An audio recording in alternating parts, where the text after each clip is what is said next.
with another man, cuz that is not cool. You don't do it either. You want people to look at another man in the bathroom for. That's weird. All right, y'all. We give praise, honor, and esteem to the living Elohim in the name of Yahshua HaMashiach.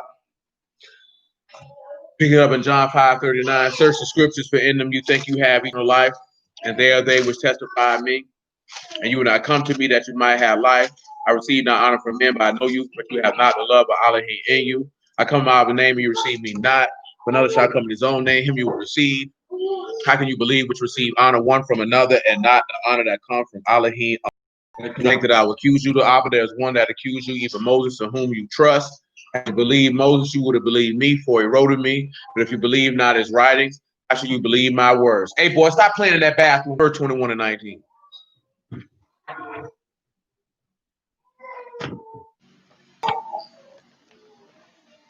It is better to dwell in the wilderness than with a contentious and angry woman.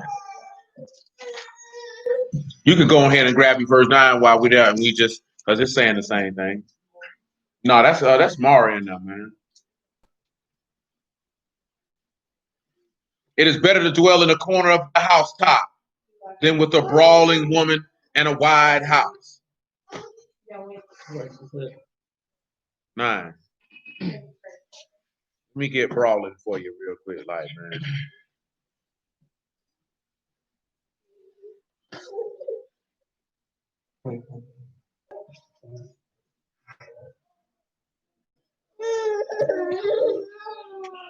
Same thing, man. Contention. So just like that, so we don't have to come back visit that verse again. But as we've been talking about David in this regard. So let's return to 1 Samuel chapter 22. 1 Samuel 22. I know 3 of y'all made a statement last week. I'm gonna ask y'all a question in regards to that. It hit my mind after we had departed.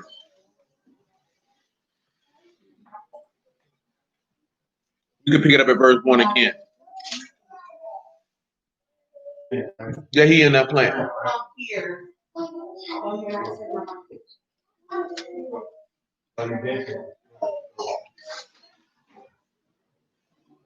First Samuel 22:1. David therefore departed thence and escaped to the cave Adullam. What does Adullam mean? What does Adullam mean? Justice of the people. He went to the cave, which is for the righteousness of the people. And when his brethren and all his fathers heard it, they went down to him. Everyone that was in distress, everyone that was discontented. Look at you. You had to make a man entrance with your fresh jacket on. Gathered themselves unto him and became a captain over them. And there with him about 400 men. Who recalls what the word for debt was? The word for debt. The Shah is the word. So, with that being said, yesterday we looked at Leviticus 25. Does anybody recall off the top of their head what Leviticus 25 is about? The year of Jubilee. What is Jubilee about, sir? You know what the year of Jubilee is about? I was told it was about. Don't tell me what you were told. Tell me what you know. Well, from what I read, it's about you're supposed to let the land rest for a year. You're not supposed to go out there and till with the crops. And that's a part of it, but that ain't really what it's all about. That's just a part of it. Who knows what the year of Jubilee is about? Releasing of the debt. Releasing of the debt. That's the main thing that Jubilee is about. The land resting is a part of it. But the main thing about Jubilee is is the releasing of debt.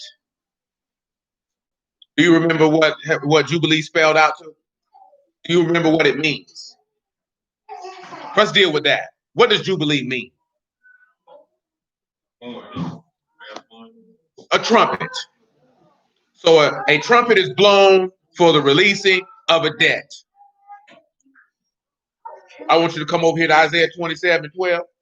From Isaiah 27:12, the 1 Thessalonians chapter 4, because we're dealing with everybody who was in the shop or was in debt to David, came down to the cave where he dwelt, which was for the righteousness of the people.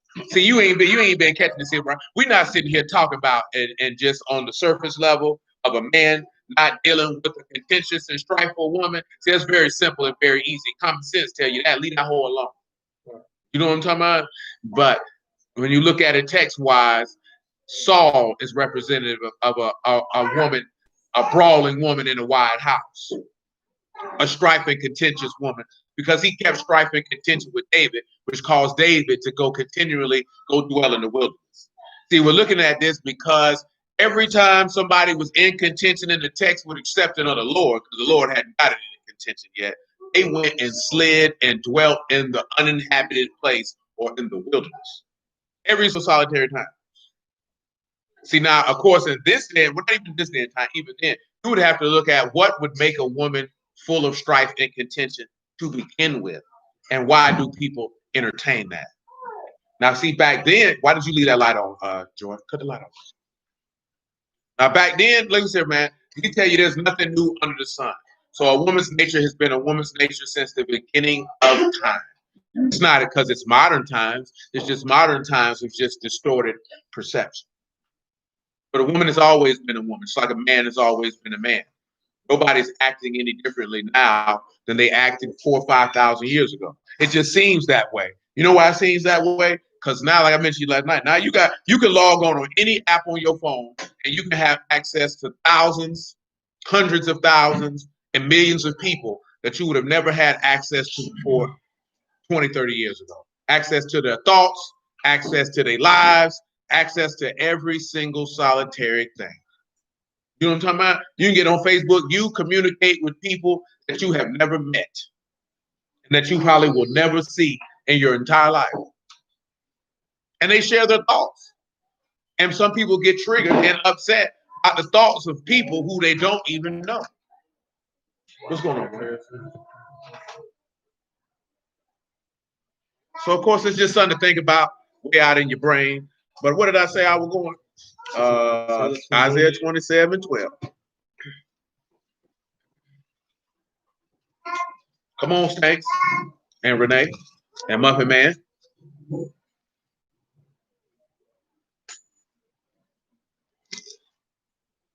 Isaiah 27:12.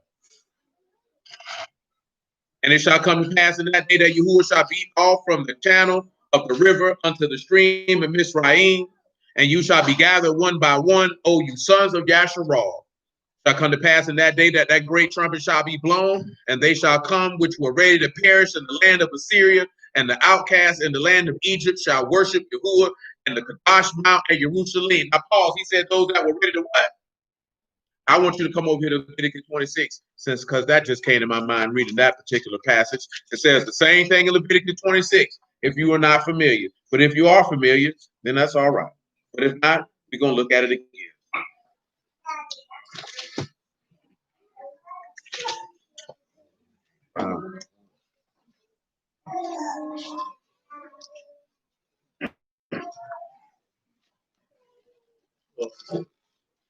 Six months.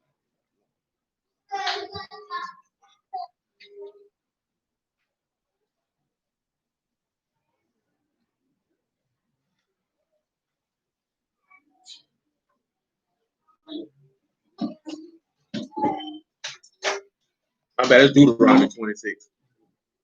Deuteronomy 26. What?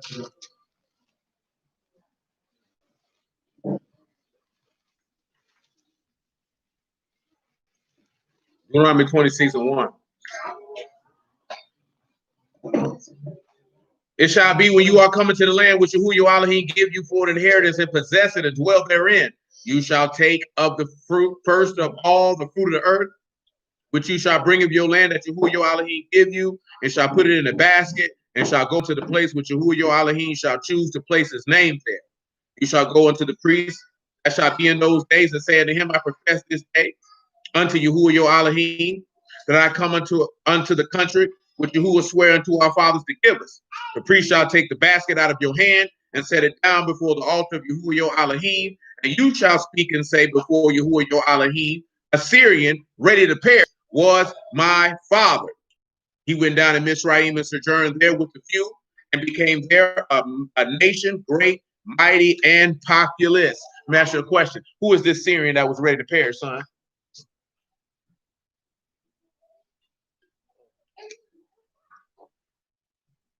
I can't say. That's unfortunate. Monte, you know who this Syrian that was ready to perish? Michael, you know who this Syrian is who was ready to perish? You said that too fast. You didn't even think about it. You sure? Eric, you know who this Syrian is that was ready to perish? Well, that's unfortunate. Monica, you know who this is? Well, you back there with your spaghetti. You know who this Syrian is that was ready to perish? Deidre, you know who this Syrian is that was ready to perish? That was Abraham. How many of y'all didn't know that your father Abraham was a Syrian? Oh, you didn't know that? That's unfortunate. Genesis chapter 10.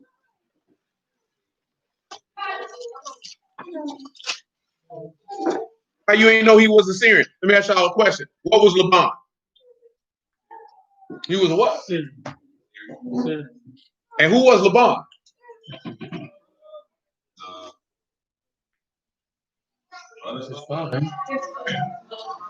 That was his cousin or his uncle, if you would. Because who were Rachel and Leah? Those were his cousins. Thought he was Chaldean or something. Yeah, Ur Chaldees. And where do you think that's at? That's in Mesopotamia. It makes him a Syrian. You didn't know about Ur Chaldees? Ur Chaldees is what you call what? I can't tell you, but I just know that Abraham was this.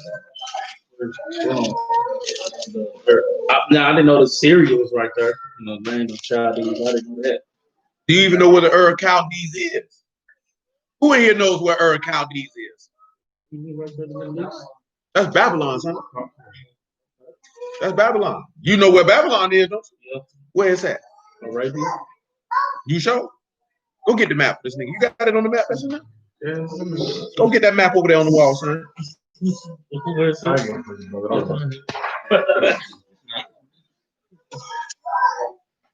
I thought it was Arabia. Oh, it's Genesis 11 that I need everybody. 11 and 31. Well, actually, no. I don't want that. Well, I'll use it. 11 and 29.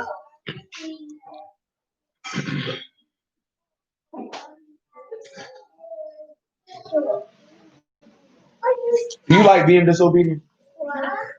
Does it satisfy you? Does it please you? I just be wondering what be going through your mind.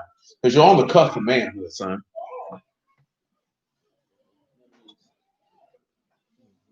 No, nigga.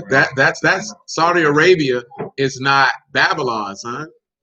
What you would call Babylon is what you would call modern day Iraq. So you see that Mesopotamia? Yeah. You see that Armenia? See, that's where Kim Kardashian is from. That's what she is. She's Armenian. Now you can get that where you think you get a name Kardashian from. It's not Caucasian. You know what I'm talking about? Yeah. See Persia right there, Medes in Persia. See, that's Iran. Right. So you see where that come from? Babylonia, Sumer, all that's here. See, that's Syria, son. That's Syria. See that you familiar with Sumer, right? Samaria. Samaria, yeah. Huh? Yeah. You ever heard of what you call them, Anunnaki and all that good stuff? You know what I'm talking about? The Gilgamesh epic. Yeah. That's where that comes from. You see that there? What's that over there? Canaan. That's a long travel for him to get from there to there. Now, ain't it? Now you see where Egypt is? He went from here to there to get right there. You understand? Pass that around, let the rest of them see it. No, you gotta actually physically get up, son. I know. That's what I'm doing. You look like you were finna toss it. Look like now hold on. Saudi Arabia and Babylon are two different places, son. Two different places. Do you see Babylon? You see, hold on. Turn around. Well, I can't see that part, even with these glasses. And the writing. You see the Sumer right there at the bottom? The reason. That's where Abraham is from. You see it where it say Chaldees, Babylonia? On there too. Yeah, it say It should say It's going to be more towards the green and not the yellow. That's where Abraham is from. And that was been a part of the Assyrian Empire at one point in time in history. You can pass that along if you would, man. I know you teach, but you got a minute to explain because it needs to be relevant to what we're discussing. Yes, it is. I make that interpretation. All right, well, you got a minute to explain Isaiah 26. I thought that's where Babylon was. Arabs were according to Isaiah. When he said the Arabian will no longer pitch tit. Arabian doesn't mean that. Arabian just means a mixed multitude. So that's where you confuse that. Yeah, that's better. That's what I thought. Yeah, and I'm telling you, you thought that because you thought Arabian had to deal with Arab when it simply means in Hebrew mixed multitude. Do you see the on there? You can see it. But Arabian is a physical place, but it's nowhere. It's going to be close to where you see Sumer at the bottom in the green, not in the yellow. Because the yellow it got means in Persian. I seen that in the Edom is closest to Arabian and Babylon. You seen it? Because the blue letter Bible will tell me, Esau is the progenitor. Wait, we don't give a damn about Esau and all that. We don't care about that. No, but I'm just saying we're not even gonna have no conversation about worrying about who's the Arab and who's Esau. We don't care. It's an irrelevant conversation. That's folly. We're not gonna spend any time talking about who's the Edomite, because what does that profit anymore? We're trying to consider them so they can see where Abraham come from, so they can understand why it says that he's a Syrian. How you see it on there, man?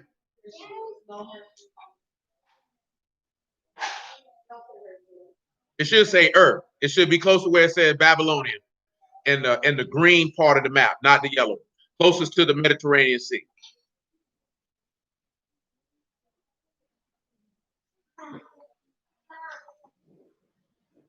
Here, did he pass? They ain't even passed that to you, did it? Well, thanks for showing up. I appreciate it. I had to show that to you because clearly, if you don't know, it's other people here that don't know. No, this is my understanding about it's free. You see it?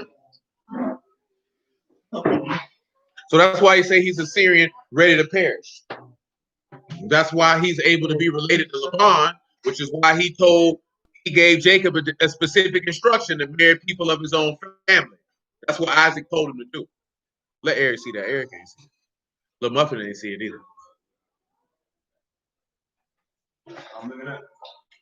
Let me see you on the right side of the map. The right side of the book. Flip the book over, let me see. Yeah, you on the right side, the side you do. Right there in that green, right? Where it's close to the Saudi Arabian border. You want to go down, which would be on my right-hand side. And you'll see where it says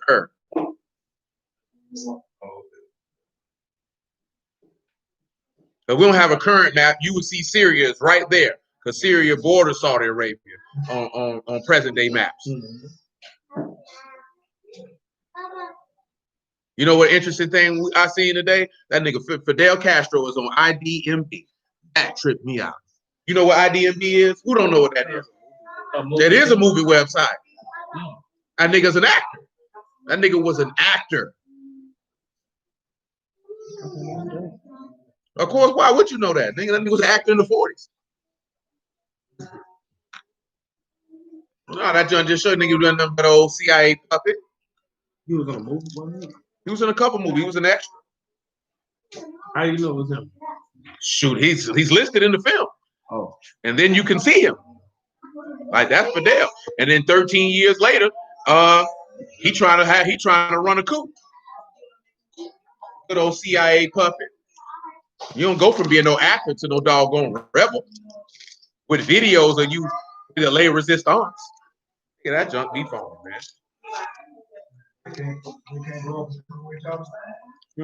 No, you also can't have a military coup with a nigga taking a video of you shooting at you and ain't nobody shooting back. You shooting guns, ain't no bullets coming out. No, that's not what happens. You ain't doing salsa in the background of a movie and then turn around and be a revolutionary leader. But you remember that's who Tupac named after. Old fake revolutionary leader. That nigga named Leslie. Come on, man. Genesis 11 and 29.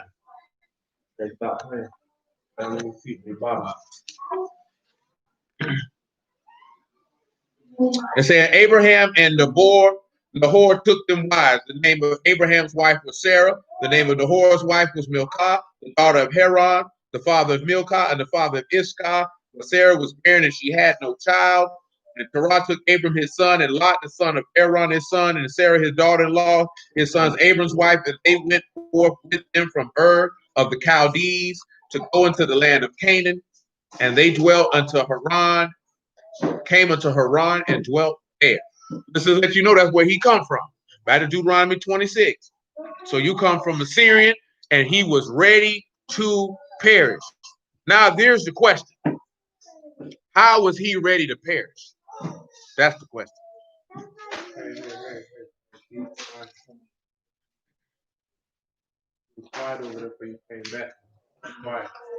Hold on, I get everything for you. Ready to perish is a vod, right? That is just simply to perish. It's somebody who was ready to die. And your father went down into Egypt and dwelt there and was few and became a great, mighty, and populous nation. So I need you to pause because it's still dealing with that trumpet and going down to the cave of Adullam. Now, how was he Assyrian ready to perish? And what aspects in the story of Abraham let you know that Abraham was ready to die? And then he wrote up on the day and died by that being his wife. Amalek. Indeed. How many of y'all familiar with the story? Excuse me. Where Abraham told the people his wife was his sister. Who is not familiar with it? You don't know Mike? Oh, you do know? Uh-oh. All right. How you know about that? Who told you about that? You read that on your own? Who told you about that? You just read about it? What you gleaned from it?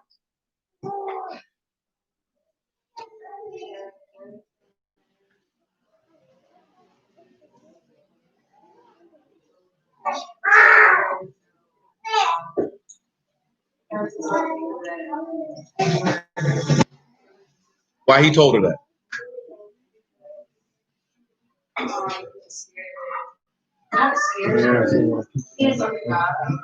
Why didn't he want to die? I'm being desperate. What did he say in regards to why he told her to? Because he said something very specific on why he told her to tell them that he was their sister.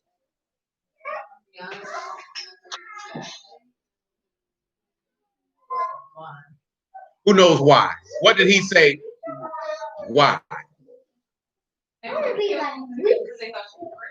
He did say that, but there was another reason for it.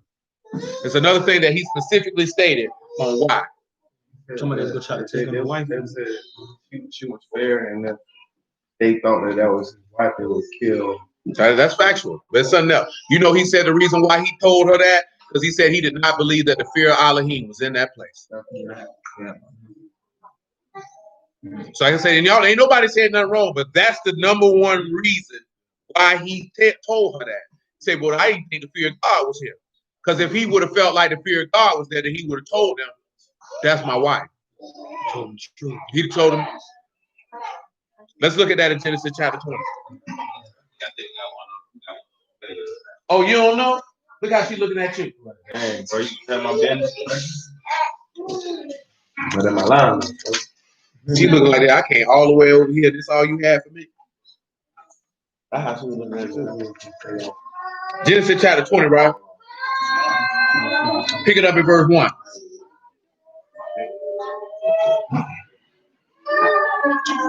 Abraham journeyed from thence toward the south country and dwelt between Kadesh and Shur and sojourned in Gerar.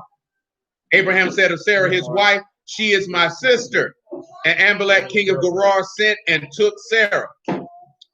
But Elohim came to Amalek in a dream by night and said to him, "Because you are but a dead man for the woman which you have taken, for she is a man's wife."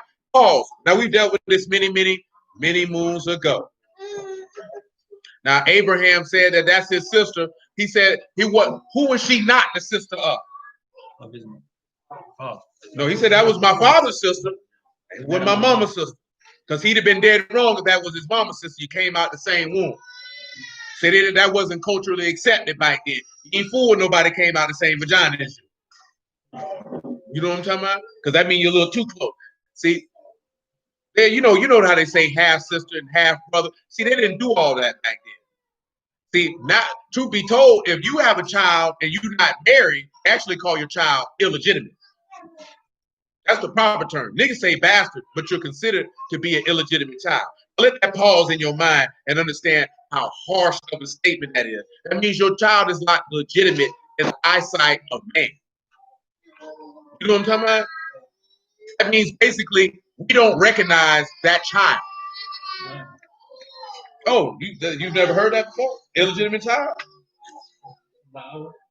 You know why you ain't never heard that before? Because people are not shamed to have kids out of wedlock. You know what I'm talking about? So you wouldn't consider your child illegitimate to me. That's my blessing from God. No, it's not. It is not. They ain't in no birthrights because we ain't talking about ancient culture. We talking about now. Like, and the reason why they clicked in my brain because when we was looking at the stuff with Fidel Castro, Castro was married twice. I think both his wives are still alive, but he had a daughter from someone else, and it categorized her as an illegitimate child. You know what I'm saying? Because this was a child from a woman whom he was not married to. You know what I'm talking about? So this, and I've heard that term many, many times in my lifetime. It's just that most people just say you're a bastard. Now, according to the text, a bastard is something totally different. You can look at it on the spiritual side. A bastard is someone who does not take direction and correction from a father. You look at it definition-wise as fourth and mamzer, that is a mixed baby.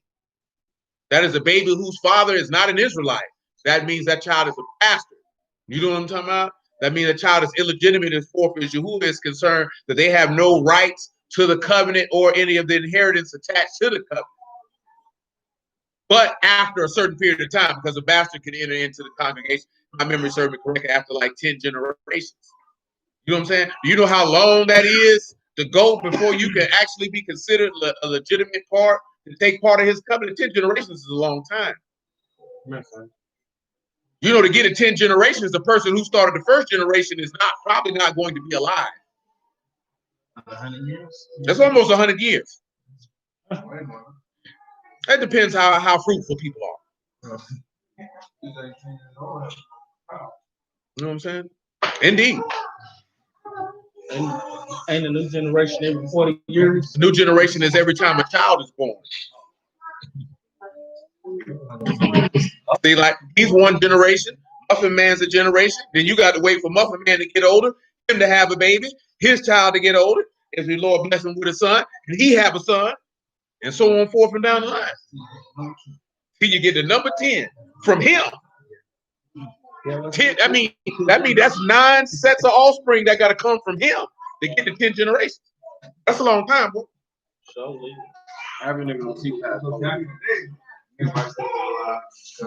Yeah, they lived a long time. But if you're talking about in the natural time that we live in here now, maybe like 70, 80 years, you might see 3 generations. 4 if you're lucky. Definitely not going to see 5 unless you have babies young. And your babies have babies young. I'm talking about soon as your nuts drop and the eggs went to flowing. Not being funny, being dead serious, bro. You understand how long 10 generations is? Yeah, that's a long time. And that's how long it takes for a bastard to get accepted. 10 generations. That's why you got to get in with the son, and you be considered legitimate. As long as you don't have the Ruach HaKodesh, you consider an illegitimate child. You know what I'm saying? He doesn't recognize you as a legit son of his. He will not. That means you have no rights to anything that belongs to him. He's not gonna look at you like, oh, it's okay. That's why people don't get, like I say, man. These people don't change. You talk about since 1950 to 2021. That's a 71-year period to where the world has legitimized you having a child and not being married, and nobody bats an eye. Because you know what would have happened if you would have got pregnant in 1950 and y'all wasn't married? They would have made you married. He would have had to marry you, whether you wanted to be married to him or not. And if they would have found out you was pregnant and you hadn't been showing yet, you would have got married before you started showing, because you would have brought dishonor to family's house and they wouldn't allow it. That's how they viewed that. They ain't gonna look at it like he brought shame. They gonna look at you dishonored my whole family. You know what I'm saying? Because now I gotta sit out here and be the man whose daughter is a whore. That's how I wore it back then, though. Now look at the difference. It's not like that anymore. And they used to say that the number said that 8 out of 10 of y'all would be married by now, and now only 1 out of 4 of y'all are married by now. So then you have to look at it. Is it the men or is it the cultural shift in society? It's the cultural shift in society, which has warped the minds of the men and the women, but they don't feel like that doing the things that he prescribed is the way to do it. So now you over here, I'm the strong woman, don't need no man. He's over here like, man, screw these hoes. I'm gonna hit all the hoes I can get, if I can get them. Then that's how it is out here. And then you have those in the middle who sin.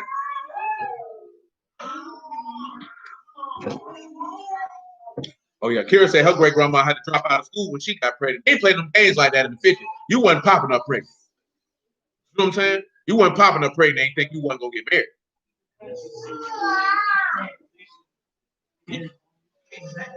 Just came back out of nowhere. Mary Jean's been gone for 9 months with no baby. That's your sister now. that ain't your cousin. That ain't your niece. Her baby is not, and your mama is raising her granddaughter like that's her child. And they don't tell the child that that's grandma, and she about 33. Well, that's what they used to do back then. Or it wasn't no refusing to get married back then. What no refusing?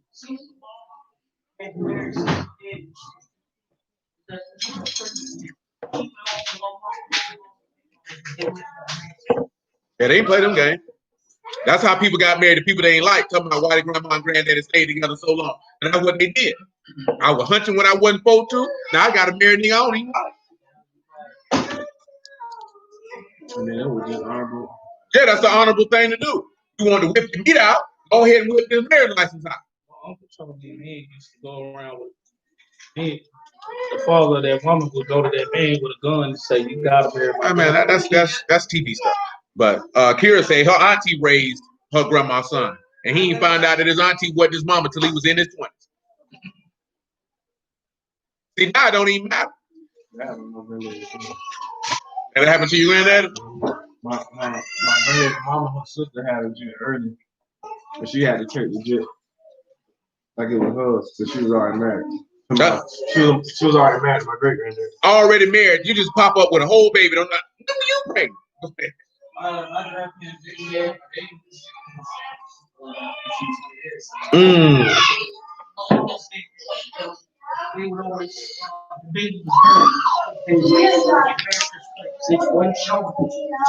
like 6-7 months later, the baby was early. Baby were early. I mean, it's not. We ain't really talking about biblical marriage like that, Brandon, because they wasn't doing that for if scripture was concerned. It was just that. And it's not to say that people weren't hunting, because they was drinking and doing all type of stuff that people do now. You know what I'm saying? But it was more so of if you got caught and you were still staying in your people's house and you popped up pregnant, or you were getting married. Now, if you was out your people's house, that's a whole nother conversation. But if you as a young woman was still living with your parents and you came up pregnant, oh, you were gonna marry him. There wasn't no ifs, ands, buts about it. And back then they didn't get divorced. You know what I'm saying? So that's not something they did. So you know what I'm saying? If you go 20, 30 years down the line, and you about 50, 60 years old, I'm thinking for what? I need somebody to change my depends and help me when I fall in the bathtub. Even if you're young, once you're supposed to get married, another nigga not gonna want you because you can have babies. Oh yeah. And you married. And you married. We were talking about last night. Shoot. That's one thing you don't want to do. If you married now, go ahead, love that nigga, stay there. Cause boy, ain't nothing out here for you. Cause boy, a nigga don't want no woman who been married to a man no 5, 6, 7 years, and you got 3, 4 kids. I'm telling you, they gonna give you a hard pass. They gonna give you a hard pass. I marry you for what? Number one, they gonna look at clearly got to be something wrong with you because you was married to a nigga, had his kids, and he's not here anymore. What's wrong with you? You know what I'm saying? Y'all don't look at it like that because this is how men think. That's the first thing a man gonna. If you got a child and you ain't never been married, the first thing a nigga gonna think in their mind is, what's wrong with her? It don't mean there's something wrong with you, but that's how I mind things. Why would a nigga leave the chick he had a baby with? Something got to be wrong with her, because niggas don't do that. And when we say something wrong, don't mean you crazy. Nigga might look at it like, is she stupid? Did she choose a bum nigga? What's going on? Either way it go, my mind, red flag going off. I'll sleep with her. I don't know if I want to be with her. Y'all don't want to hear that because you feel like that shouldn't matter. But it does matter, because I'm just telling you, there's a chick I went to school with, she got upset because the dude told her, you beautiful and all, but you got 3 kids. She was like, I don't need you to be a father. They have a father. It don't matter. See, once they come up under the roof that we living in, I got to feed them kids. I got to clothe them kids. I got to take care of them kids. I don't want to take care of 3 kids. It's not mine. I don't want to do it. But because they've taught women to be reckless with their vagina, and you can have kids from whoever you want to have them from, and then think somebody gonna come in and handle that for you.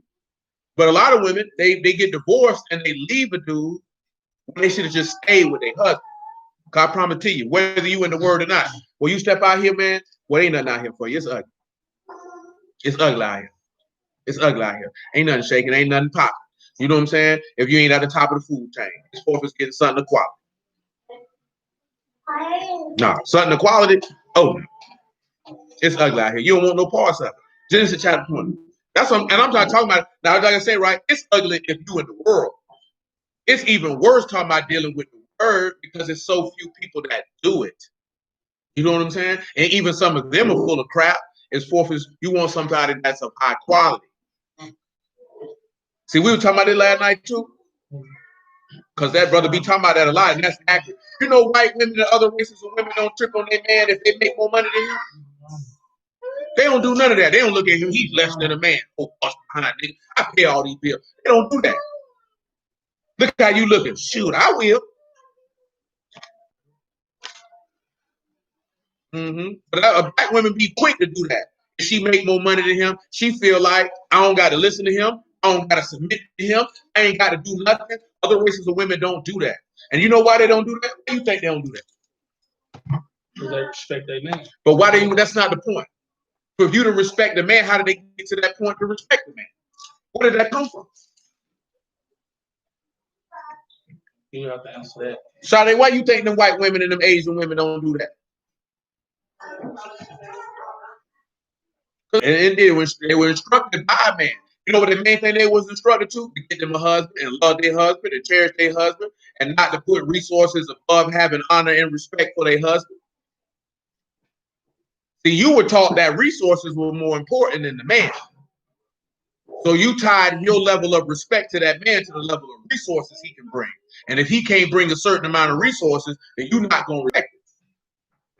So you were taught by your mothers and your aunties and your grandmamas, who most of them ain't got no man nowhere who actually loves them and cares about them, to tell you that if he don't make a certain amount of money, if he can't do this and he can't do that, then you just say screw him and get you a man who can. And you know what ends up happening? You end up alone with a vibrator, because ain't no man coming.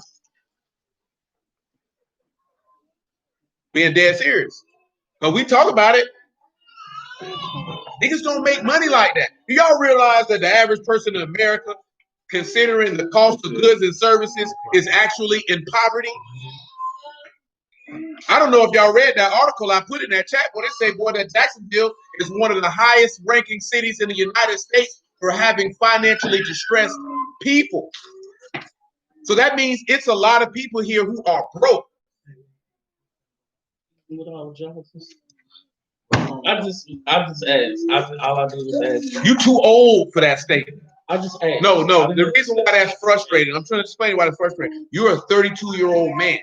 Right. So you should have more nuance of life to understand. Who cares if you have a job? Who cares if your job is paying you $25 an hour?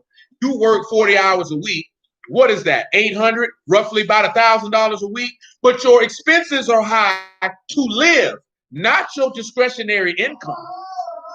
Your expenses are high to live. See, you don't have a wife and you don't have kids. So that means the average it didn't even say the average. It said an overwhelming rate of people are in financial distress. I put it to you this way. How many people can go 90 days without working and not be in a financial bind? No one.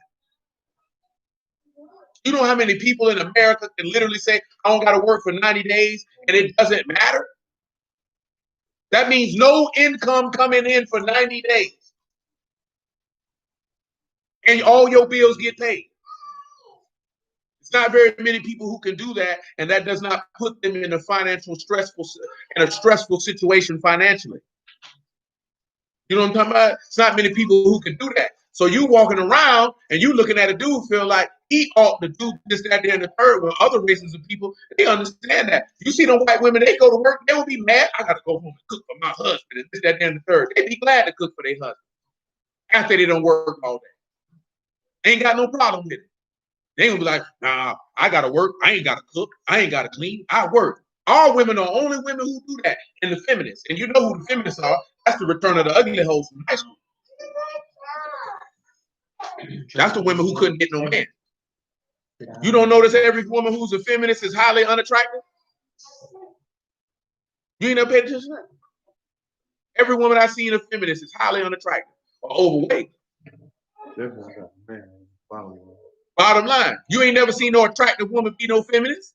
You know why attractive woman ain't got to be no feminist? Because she can get a man. So she ain't got to be no feminist and hate men. She can get a man.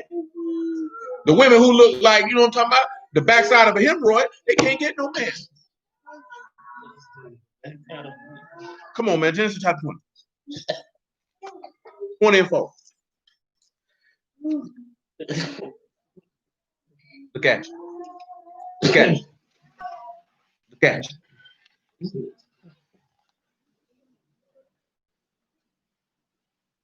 But Amalek had not come near her, and he said, Lord, will you slay also a righteous nation? Said he not unto me, she is my sister. Even she herself said, he is my brother.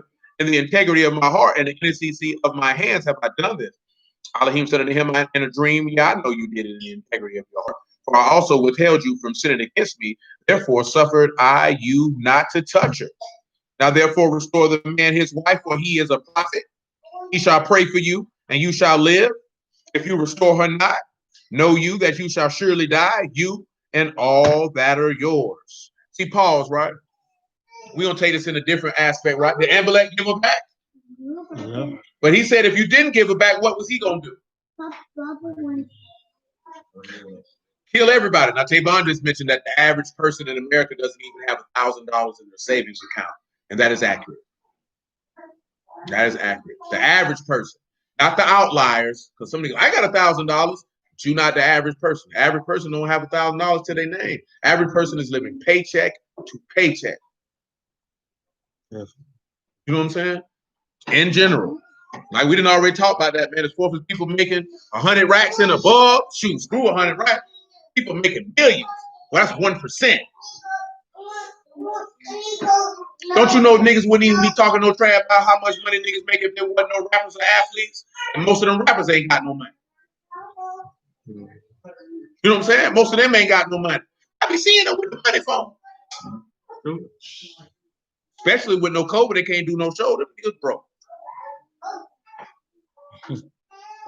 Straight up now. You see too many. How many of you seen that 30 for 30 on ESPN? Come over here to Joel chapter 3 about athletes going broke.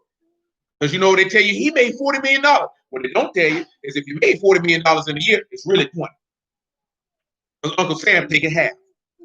And that's not to mention whatever state you stay in.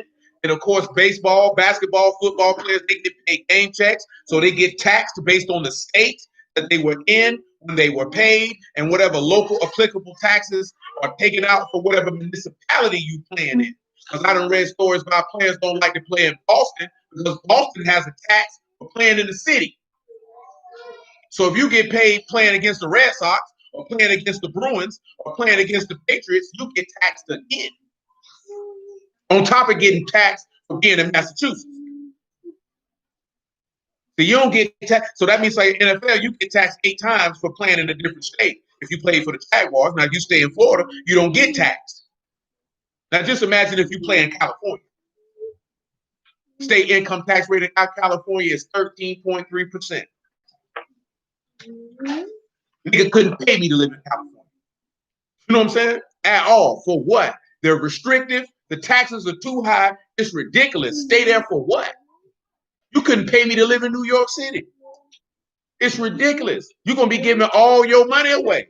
And they pay you more money, but in reality, come on, man, I done already told you, man, I seen it jump, man, $1 million is the median home price for a house in San Francisco. A house that you could go get out east for $50,000. They paying $1 million for it. Dude, I know was like, yeah, man, I rent a room out for $1,200 a month. A room. Thought the nigga was lying. Come was dead serious. He was dead serious. I thought he was lying, bro. That's why nigga be like, everybody got a roommate in LA. If you gotta live like that, what you there for? For the weather? Oh, just to say you in LA, nigga, you a damn fool. Mm-hmm. You can have all that. That junk is expensive. Bro, you don't realize, right? California has the highest rate of people living there than any state in the union. People are sliding. They don't want to be there. You know what I'm saying? Niggas only go to LA because they had dreams of being a star. You know what I'm saying? So that's you heard of Skid Row? I read that. I done seen it. Skid Row. They say all the homeless people out there can get up and go to work every day. How you get up and go to work every day? Ain't got nowhere to stay. That's fine. You gotta have a job, man. I really think when niggas move out there for a job, stay on Skid Row till they get up. That's the hustle. That's the hustle. See, they don't like to show you Skid Row. You know what I'm saying? But that junk rough, boy. I done seen many documentaries about that. Many people talking about Skid Row. That junk ugly. And they ain't like them homeless bum people. These regular people, boy. These regular people. Like I say, get up, go to work every day. See they tent, like they come home, nigga. Come on. Shoot. Let me get him a tent. It's been a long day. Yeah, they don't like to talk about that over here. But where you gonna stay? Joel chapter 3, verse 1. Yeah, what it say? They gonna say the mass rent mortgage and it's about $1,000 for a 2-bedroom or worse, but nigga already know it's expensive living in New York City. Maybe outside of New York City it ain't that bad, but everybody, it's expensive living in New York City. And them taxes in New York high too. Them taxes used to make you sad.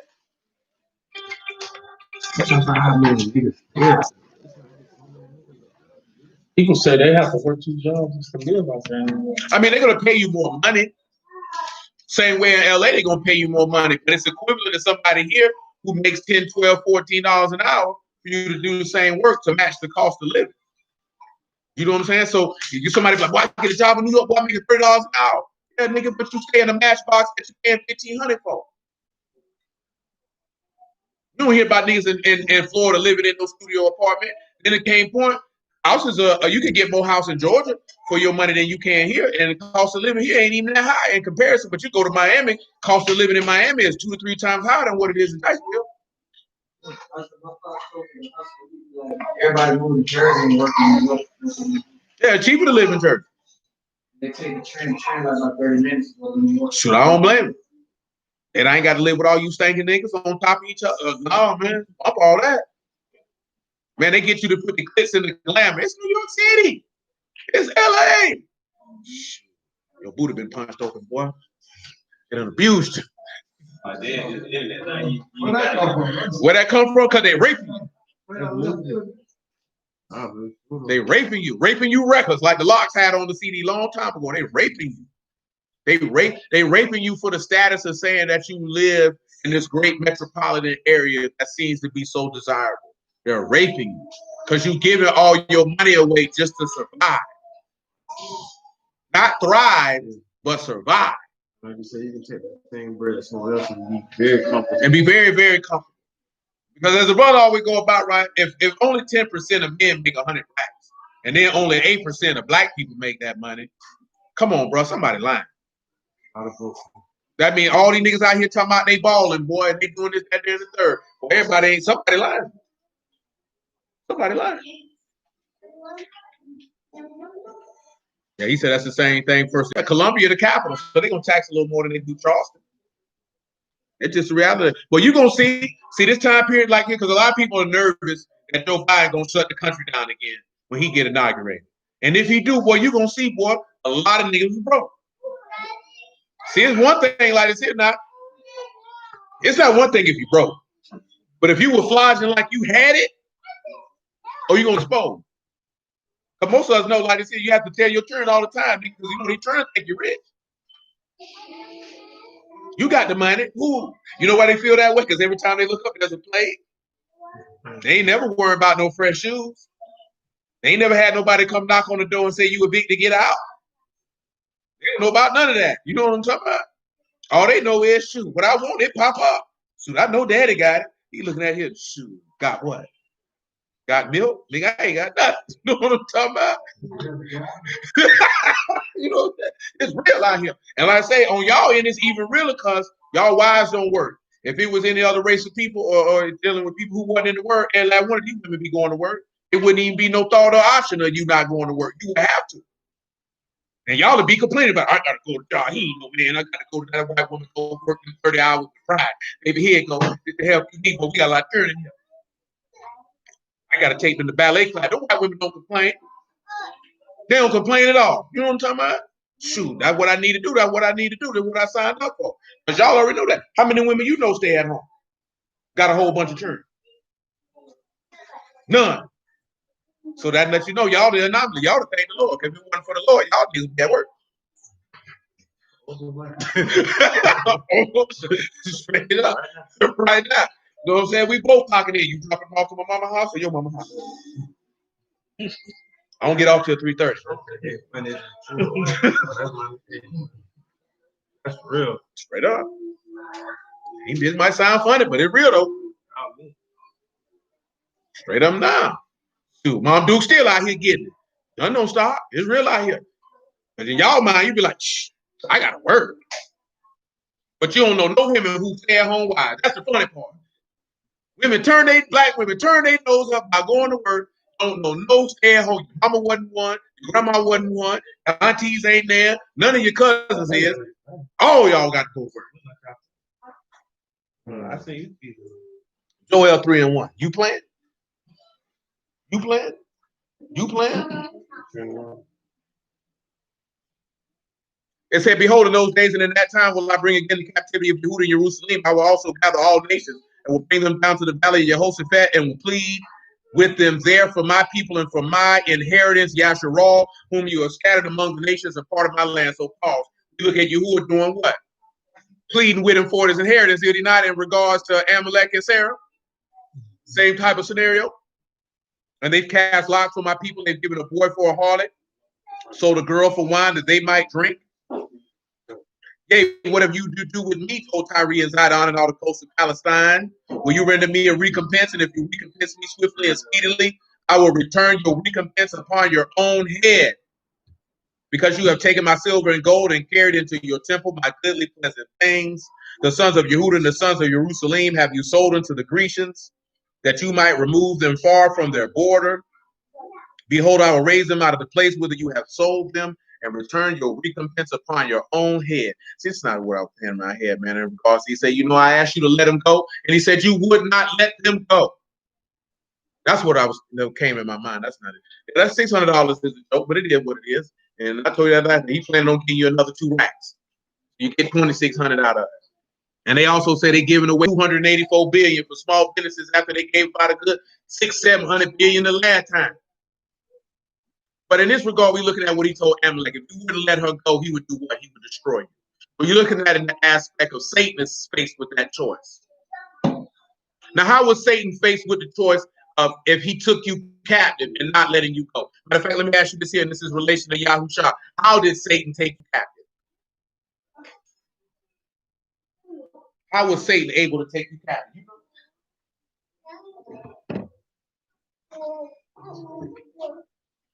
You gotta say, think about it. And they say, you better answer right. Who knows how Satan was able to take you captive? You know? Why you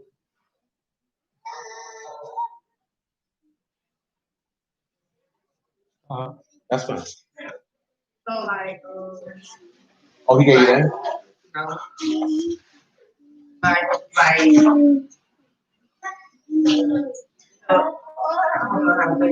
Take your time.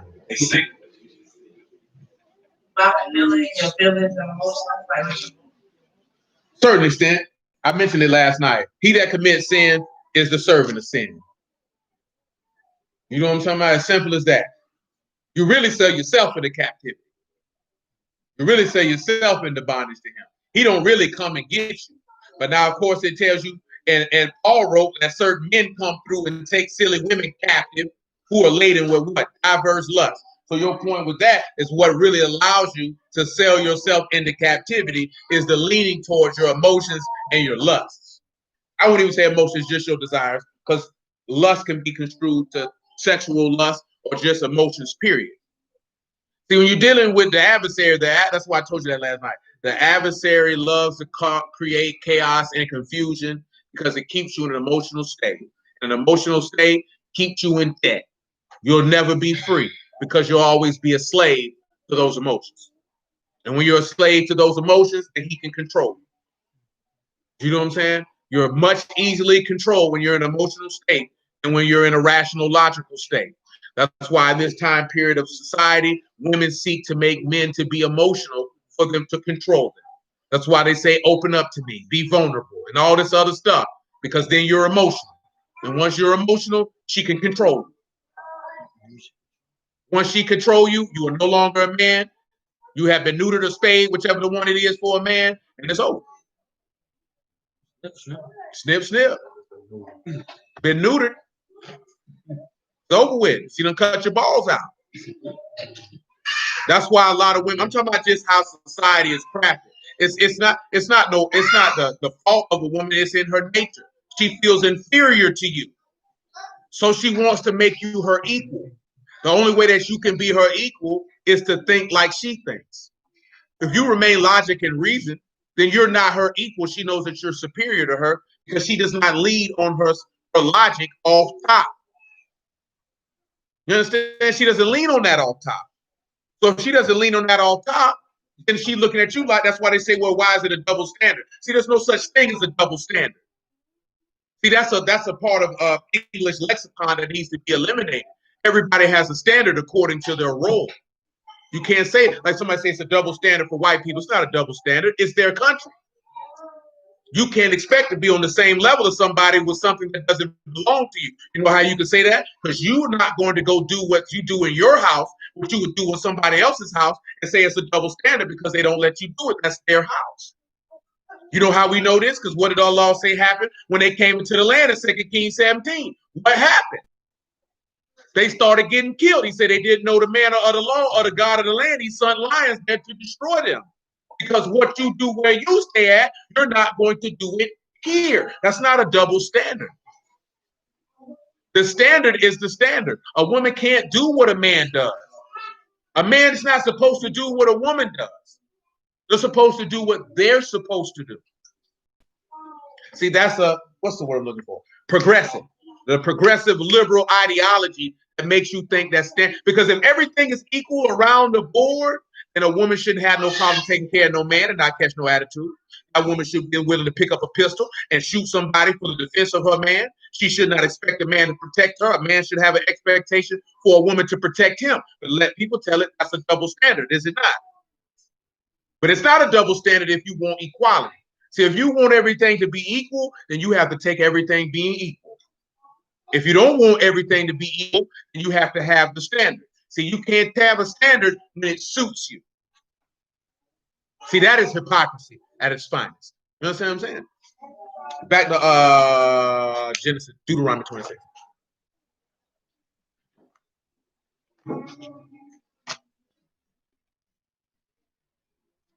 26. And what? 6?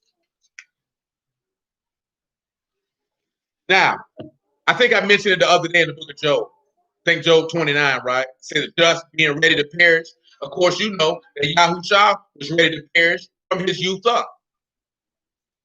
So he is symbolic of that Syrian who went down into Egypt, quote unquote, bondage or to the grave because he was ready to perish, who came up a mighty and populous nation because you know that the nation be brought to forth at once. And when he resurrected from the dead, those saints resurrected with him. And he was that Syrian who went down into Egypt, who was ready to perish, and became a mighty and populous nation, meaning strong. Your strength in because you trust in Yahuwah. Trust in Yahuwah is everlasting strength. All of this is coming from going down to the cave of Adullam because you are in debt, because you need to have your debt extinguished because it's Jubilee, which is the time of the trumpet. When the trumpet is blown, debts are extinguished. So what are we looking at in actuality is upon Yahushua's return, that is the Jubilee, because when that trumpet is blown, all debts are extinguished. That's why you went down to the cave to begin with. You understand what I'm saying? That's why you went down to the cave. Again, this ain't about, don't dwell in the wild, go to the wilderness. You got this argument. It ain't all about all that. It ain't really about all that, man. You know what I'm saying? At the end of the day, if you are a servant of Elohim, you're going to be dealing with an angry and contentious woman, but you're going to be dealing with Yasharal because they hate him that rebukes in the gate. They hate him who speaks uprightly. He said, if they hated me, they're going to hate you also. So that's going to come along with it. And like the writer of the Epistle of Hebrews stated, go suffer with Yahushua outside the camp, bearing his reproach.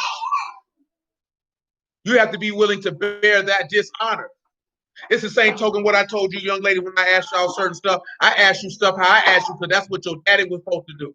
Because if you were to go back in the days of old, people who had authority, that's what they would have done. They're not going to sit back and pity pat you and be your friend. They're not going to treat you like they're your peer. They're going to treat you like I'm concerned with your well-being and your best interest. Your best interest is more important than how you feel about me. See what ends up happening, especially in this society, they want everybody who has any amount of rule to come off to be your friend.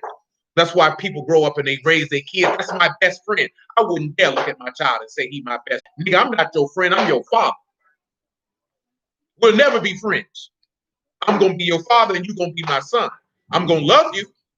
That don't mean I'm not going to treat, but friends depend on friends. I don't depend on my son. You had to ask yourself that friends depend on friends. You leaning on your son? You leaning on your daughter? What you depend on your daughter for? What can she give to you that you can say that's my friend? Do you know how sad of a state that is for grown people to look at their kids and classify them as friends? Makes no sense. I can talk to my child about anything. Why are you doing that? Why are you having open conversations with a child that's not for the benefit of that child's development? You just want to seem as the cool parent. I can talk to my son about anything. And he doesn't look at you as his parent. He looks at you as his peer. So how is he going to grow up to have the reverence, honor, and respect for you that he's supposed to have? I'm not your peer. I'm your father. And you have to keep that. You have to keep that line. You can't cross that line of demarcation. It can't be crossed. Can't be crossed. That doesn't mean you don't have a positive relationship with your offspring, but there has to be a difference. I'm not your peer. Peers are equals. You do know that, right? Somebody who's your peer is your equal. Is your child equal to you? Would you look at any of these kids that you done brought forth and created and say that's your equal? They say, you know what? We on the same plane. Absolutely not. Because let me ask you this question. You think Yahushua look at any of you as his peers? Absolutely not. Absolutely not. You know why he don't look at you as his peer? Because in power and throne, he's greater than you. That doesn't mean that he doesn't treat you like you're not, because he already said, who's my brother, and who's my sister, and who's my mother, for them that do the will of Elohim. But he also let you know that's your king. Because he said, I call you friends if you do whatever I command you to do. So even though he lets you know that you're his friend, he also lets you know that we are not peers. Because you got to do what I say to do before I consider you to be my friend. Because we're not peers. Because none of you will walk up to Yahushua like you will walk up to one of your homeboys and talk to him. You know, most of you, if you got any type of dealings with your father, you're not going to step to your father like you step to one of your homeboys. You're going to give him the respect due because he's what? He is your father. Period. That's what you're going to do. See, all of that has been lost in the terms of being liberal and being progressive. And that's why the world has went down the proverbial commode, if you will.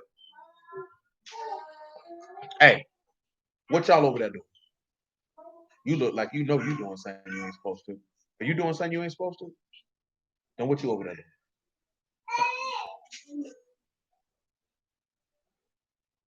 Oh, you can't open it again, can you?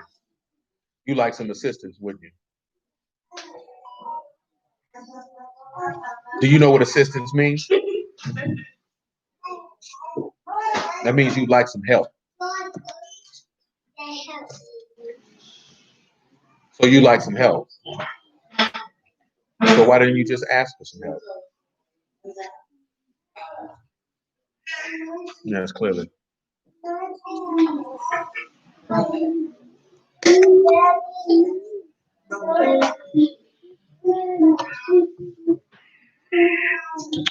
Come on now, keep reading verse 7. Or verse 6. He said, Egyptians evil and treated us, afflict us, and laid upon us hard bondage. Did they not afflict Yahushua? Can we read that? Let's read a little bit about him being afflicted. Matthew 27. Are you paying attention? What I just said.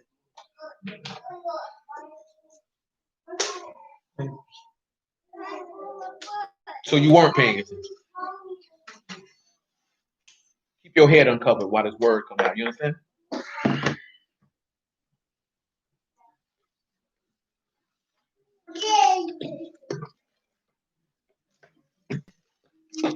What I just said, Michael. Huh? Okay. Matthew chapter 27, verse 27. What I just said, Michael.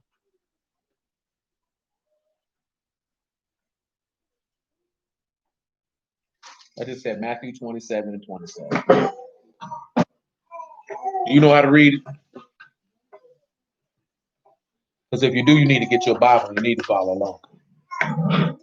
If you need some help, sit with somebody who can help you. You don't have one? I guess we're going to have to get you one, aren't we? Would you like that?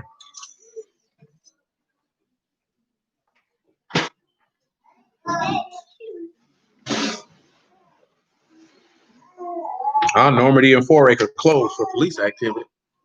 The police. He said he loved it there. That's his area. I love the West Side. Boy, what you over there? Boy, you over there triggering? Boy, what you doing over there?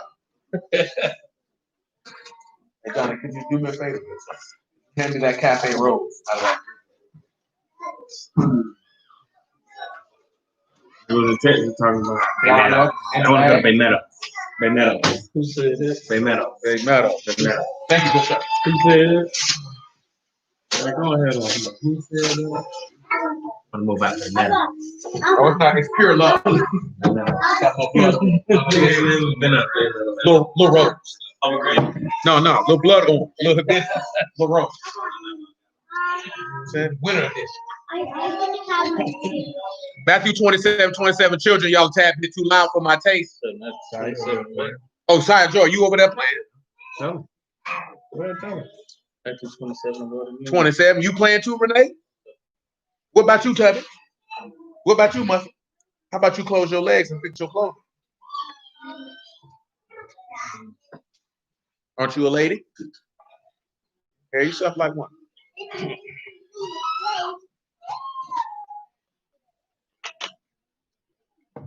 Say the soldiers of the governor took Yahushua, this is Matthew 27, into the common hall and gathered him unto the whole band of soldiers. Now, Paul, this is something else that we read in Ecclesiastes 7 that I've also timed back because I didn't do it sufficiently according to my liking. When it said that the beginning, that better is the end of a thing than the beginning of a thing. Always remember that thing is defined. You won't see thing in the word. You're just going to see the word bar. You know what the bar means, Shade? I said it yesterday. You ain't catch it. How, you fumbled on the play or you didn't read the route? You read the wrong defense? Understood. You fell asleep? At least you honest. You ain't the first nigga to fall asleep, drooling, while the string going. Don't feel bad. Some of these niggas used to fall asleep on the phone. Big snoring on the line. Big snoring. Big snoring. On the line. On the line. Oh, I be like, this nigga here. Only one person get a pass for that. Y'all have mercy on the soul. That was Cody because he was on his deathbed.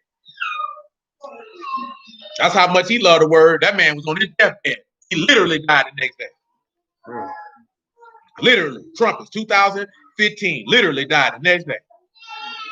I'm talking about he was seeking the word of Yahuwah literally to his last breath. That's no exaggeration. You know what I'm talking about? That man literally was in the hospital fighting cancer and literally was on the line for service trumpets night and died the morning of. What the bar mean, Lil Stanley? Word, indeed. I think he said, you know, you get no crap out of children with stuff like you getting too loud for my taste. I think that'll do. It is though. I am.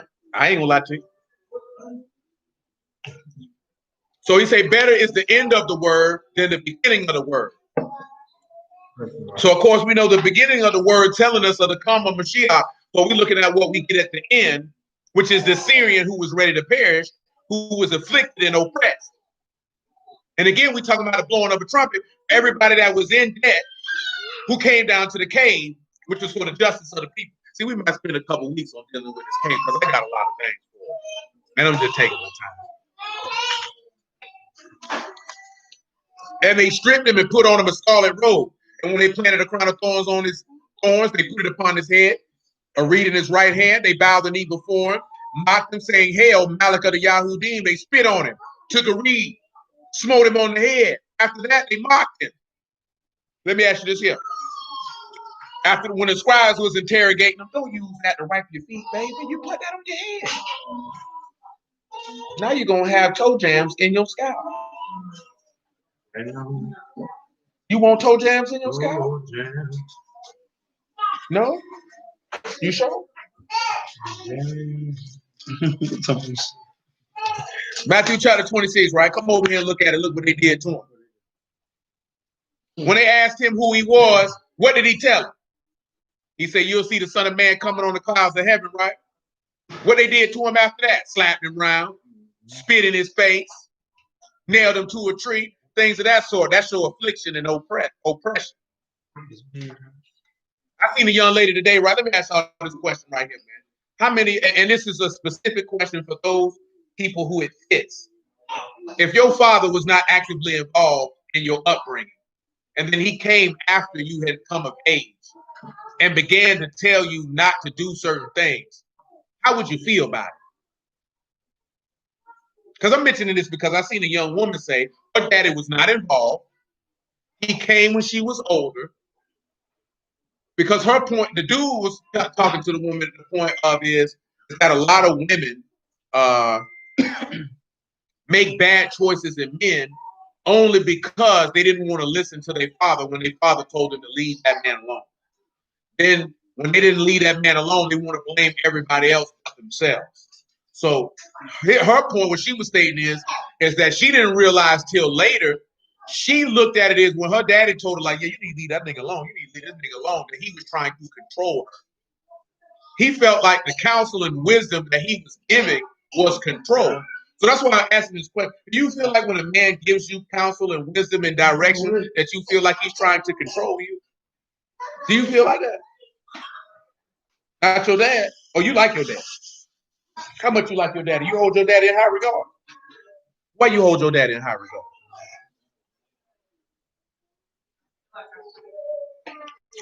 That's unacceptable. At this point in your life, you should be able to tell me if you hold your daddy in high regard, why you do.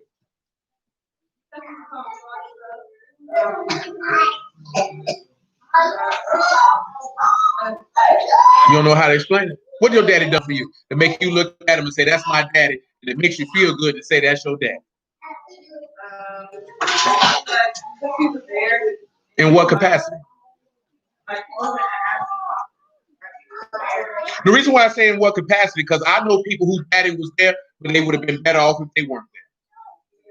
That's why I asked him. Him being physically present doesn't mean that he's there.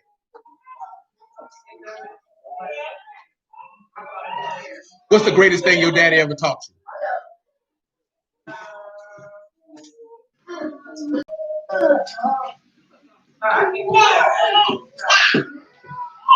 You can't take that fast. You smoke weed? Never sounds so Smoking the weed. You smoke the marijuana. Because when I used to get high, I could still think on the spot. That's why I Smoking the marijuana. But I feel you. That's a lot for you to process it. Why is it pressure? Because pressure is only internal. It's not external. You're only putting pressure on yourself. I'm not putting pressure on you.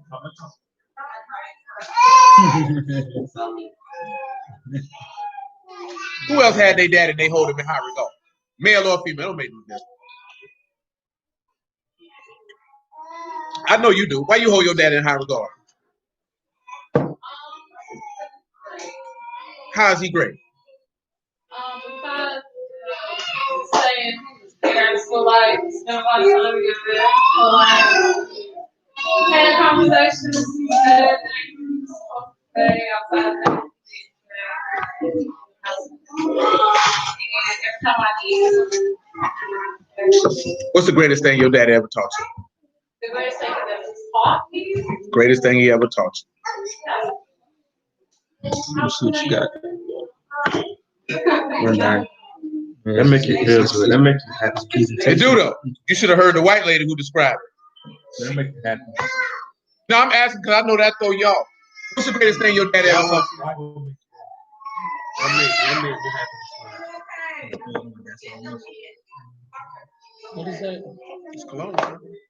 Smell like vanilla. No vanilla in here. It's almonds in here. No coconut. No coconut. God. Nisha, what's the greatest thing your dad ever taught you? Whew.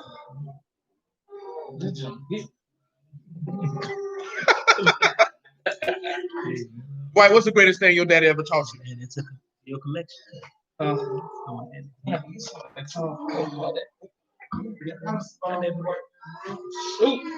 What he told you how to survive in? Well, that's about $200. In regards to how to survive in it, what's the number one thing he gave you in order for your survival?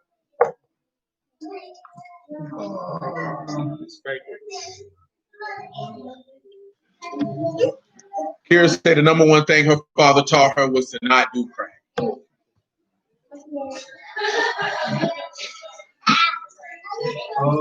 Give respect to those who deserve it. I mean that's pretty pointed right there. That's straight to the point. I understand fully what you're talking about. That's definitely a man instruction. Now, little Johnny, what Big Johnny taught?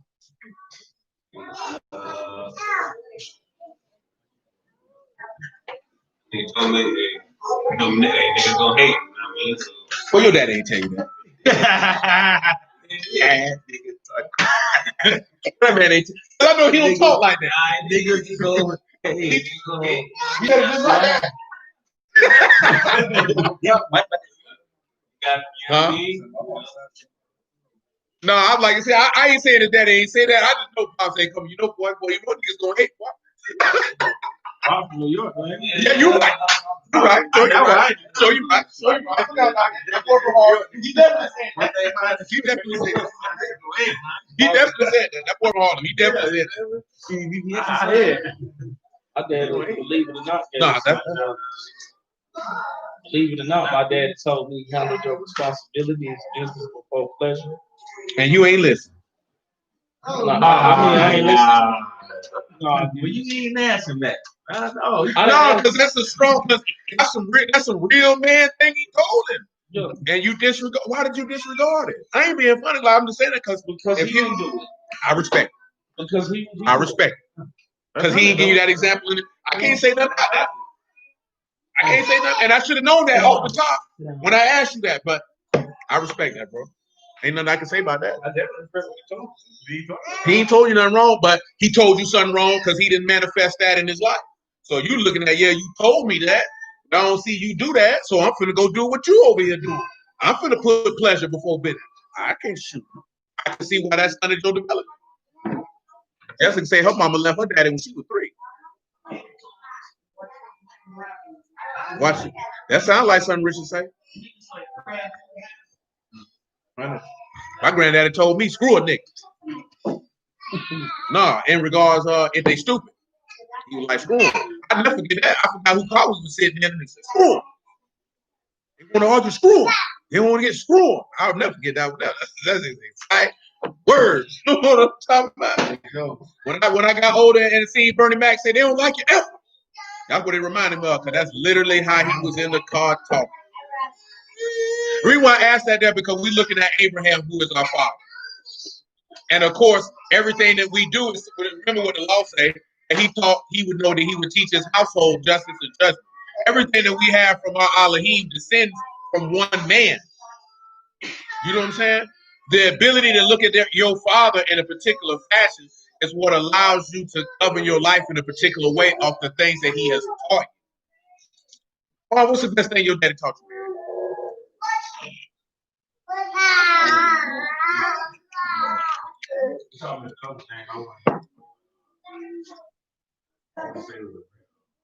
I mean, when I say grab about the thing that stood out to you the most,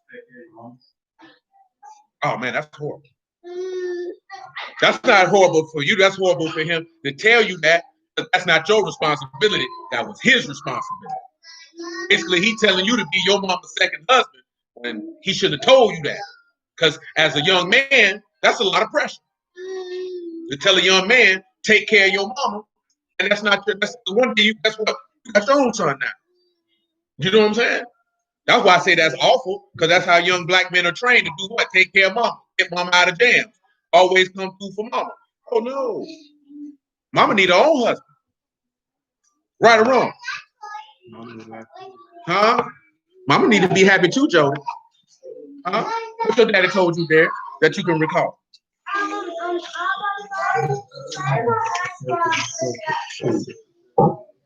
Really too much of mine, to be honest. I know I didn't ask y'all this before. Been a while. I ain't really got nothing. What T-Reed told you? Say, hey, boy, I've been smoking rap for years, you know. I did it right. Hey, that's rough though. He ain't lied though. He lied though. And what you do, right? Back to Matthew 27, verse 8. No, I feel you, because shoot. Pops ain't slide around too much other than conduct yourself like a man, boy. Know how to move in different avenues and arenas. Because my daddy was a robber rouser when it came to white folks. But he was a diplomat at the same time. He knew how to move amongst them people to get his objectives accomplished. You don't know what it is. Matthew 27:7. And when we cried unto Yahuwah Elohim of our fathers, Yahuwah heard our voice, looked on our affliction, our labor, and our oppression. Pause. Now, what does the text say? Matter of fact, come over here to Hebrews 11. Because it's all about redemption. You being nosy, worrying about what's going on in my book. Hebrews what? 11. Little Joy. Little AJ. That is your name. Does your first name start with an A? Yeah. Does your middle name start with a J? No. So your middle name don't start with a J? No. So Joy don't start with a J? That's my middle name. That's what I just asked you. So don't your initials would be AJ? AJ Barker. No. Yes. Clearly you're confused. Hebrews 11:1. It's okay, because you're only a baby. No. As far as I'm concerned. Can't read. I'm not a baby. You're a baby to me. No, I'm not. To me. No, I'm not. To me. No, I'm not. Hebrews 11:1. Now faith is the substance of things hoped for, the evidence of things not seen. For by it the elders obtained a good report. Through faith we understand that the worlds were framed by the word of Elohim, so that the things which are seen were not made of things which do appear. By faith Abel offered unto Elohim a more excellent sacrifice than Cain, by which he obtained a witness that he was righteous, Elohim testifying of his gifts, and by it being dead yet speak. Because what does the law say about Abel's blood? It spoke from the ground. So now listen to what we just read in Deuteronomy 27:7. He said he heard our voice. So that means he would have heard the voice of who? Abel. We come back to Yahushua. Was Yahushua crying to his father when he was on the stage? Yep. So he heard his voice in the midst of his affliction. It also said his labor and oppression. If I'm not mistaken, labor should be a mod, but let's just double check and make sure that that's accurate. You all right, man? You all right? Hey, come in, come in.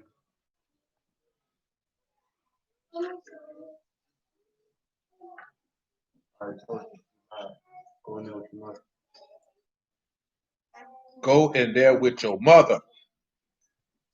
When we have labor, we have a mar. I'm mistaken. It's your trouble. It's your labor. It's your mischief. It's Ayin, Meme, and Lamad. So you would know that the shepherd embarked into chaos based off of his labor. Because what did he say, right? I must be about whose business? What was his father's business entailed him to go do? Remember we read in Psalms 89 last night in verse 22? It said that the enemy would not exact upon him. You remember what word exact was? We've mentioned that word today. Well, tax is close, but Mashal, predator. Oh, say the enemy would not be able to say that he owed. When you sit back and you look at it, right, what was Pharaoh's response when they were talking about letting us go? I don't know you who. And then and when Moses came to him, what did Pharaoh tell Moses? Tell his people to do when Moses left? He said, "You done cause these people to turn away from their burdens or their labor. Get them niggas or lay a heavier burden. Try to exact more upon them because they owe us." So remember, because he's talking about when you were in Egypt. This scenario, look at verse 8. Hey, cut it out, boy. Because if she slap you back, you on your own. And Yahuwah brought us forth out of Egypt with a mighty hand and with an outstretched arm, with great terribleness, signs, and with wonders. Now let me ask you a question. At the coming of Yahushua, will he be coming back with great terribleness, signs, and wonders? And then what does the next thing say? He brought us into this place and have given us a land, even a land that flow with what? Now when he come to get you, where you going back to? A land that flow with milk and honey, or i.e. the kingdom of the living Elohim. Where was he at that we started at? On Genesis. Nah, I got Genesis out the way. It was something else. Give me a moment. Isaiah 27. It was Isaiah 27. I need 1 Thessalonians 4 because we finished Isaiah 27. I appreciate that, sir. 1 Thessalonians 4.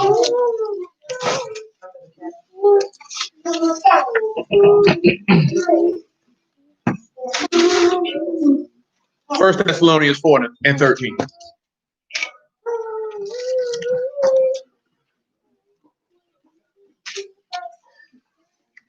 I still need something out of Genesis 20, but I get that.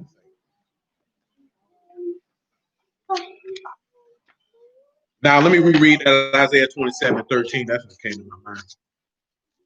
Why we went to Deuteronomy 26 in the first place.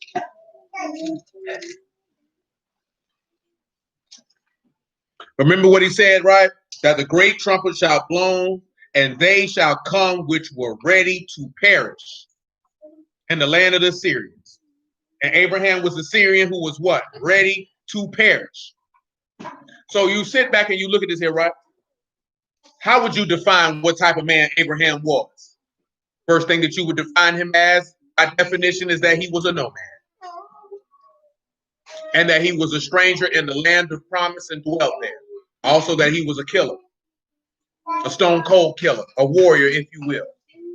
He was a servant and a believer and a professor of the living Elohim unequivocally and without question. You know what I'm talking about? And everything that he did, he was ready to perish. Before we read 1 Thessalonians 4 and 13, let me knock out this Genesis 20 because I left a couple things out. And I need to go back.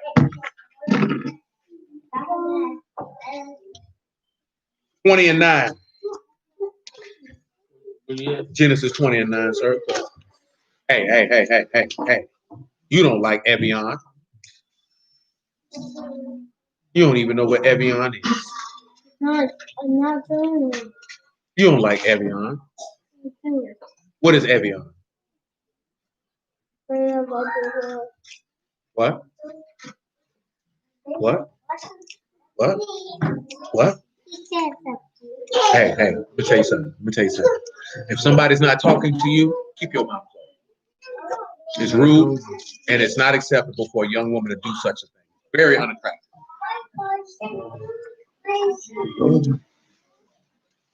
Genesis 20:9. Then Amalek called Abraham and said unto him, what have you done unto us? And what have I offended you? And you have brought on me and on my kingdom a great sin. You have done deeds unto me that ought not to be done. Amalek said unto Abraham, what saw you that you done this thing? And Abraham said, because I thought, surely the fear of Elohim is not in this place. They will slay me for my wife's sake. Yet indeed she is my sister. She's the daughter of my father, but not the daughter of my mother. And she became my wife. And it came to pass when Elohim caused me to wander from my father's house, that I said unto her, this is your kindness which you shall show unto me. At every place whither we shall come, say of me, he is my brother. Now pause. Now we got to sit back and think a little bit before we read 1 Thessalonians 4:13. We can do, but it do how it needs to be done. Shalom, man. So check it. If he said he didn't believe the fear of Elohim is in that place, what does that mean? Very simple question. What does that mean? You know the manners of Elohim. Those aren't incorrect answers. Not what I'm looking for. What you saying? The place will be wicked. If there's no fear or reverence for Elohim, then that means there's no obedience to his what? To his word. That means they would be what? Disagreeable.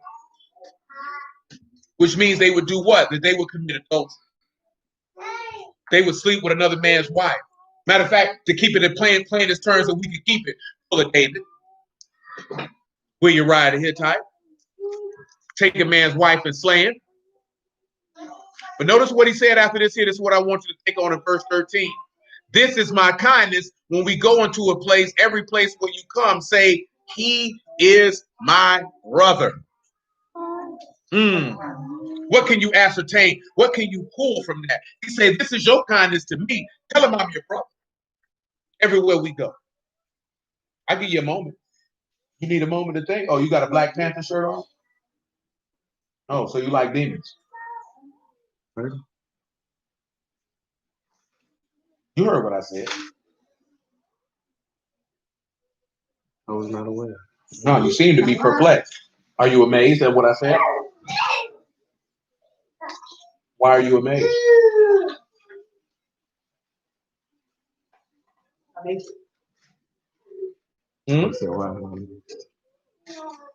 you know what it means to be amazed?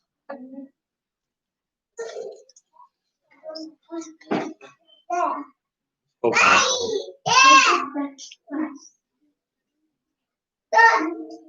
Who's close enough, son? Hey, be quiet, because I hear you talking and I don't know why.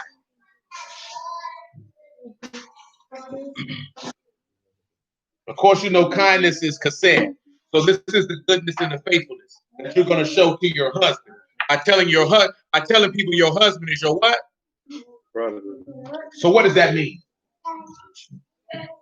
I just think about when you go around here telling them who is your Elohim. Go ahead, wherever you go. Close enough. His reputation. Close enough. Hebrews chapter 2. Close enough. Hebrews chapter 2. I already mentioned one. What did Yahushua say? Who is my what? Those that do the will. So he referred them as what? As your brethren. But in reality, you his what? Because he said, I've espoused you to a Hebrews 2:7. I've espoused you to a chaste virgin. And then what he said? I've espoused you to one.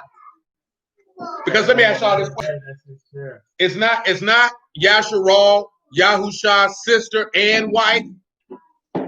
We talked about this a long time ago. He is that's your brother and your husband. Just like Abraham and Sarah, is it not?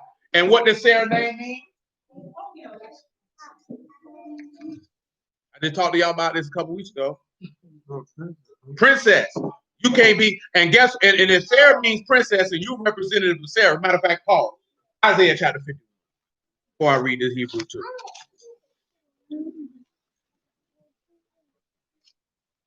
Huh? You find that funny? Bring a little chuckle? Does it tickle your fancy? Paul. Isaiah 51:1, if you would. Leah, are you reading? Where am I at, Leah? Can you find it? Where am I at? I'm at Isaiah 51:1, Leah. Hearken to me, you that follow after righteousness, you that seek Yahuwah. Look unto the rock whence you are hewn, and the hole of the pit whence you are digged. Look unto Abraham your father, and to Sarah that bare you. For I called him alone and blessed him and increased him. So if you look unto Sarah, what are some of the things of Sarah that you would look unto that you say man or woman that you should mimic?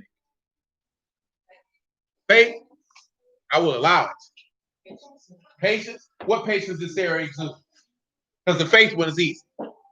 What patience did she exude? That's pretty easy too. Hey. Because you said it with so much confidence, I had to see if you can give me some more. See, I know what y'all like. See, y'all, when y'all took y'all test, y'all like the ones, the multiple choice. You ain't like the ones where you had to actually write an answer out there. What about just the fruits of the spirit? That's unacceptable. She didn't wait to do nothing. She was old. Because how the fruits of the spirit is an unacceptable answer. And let me ask y'all a question.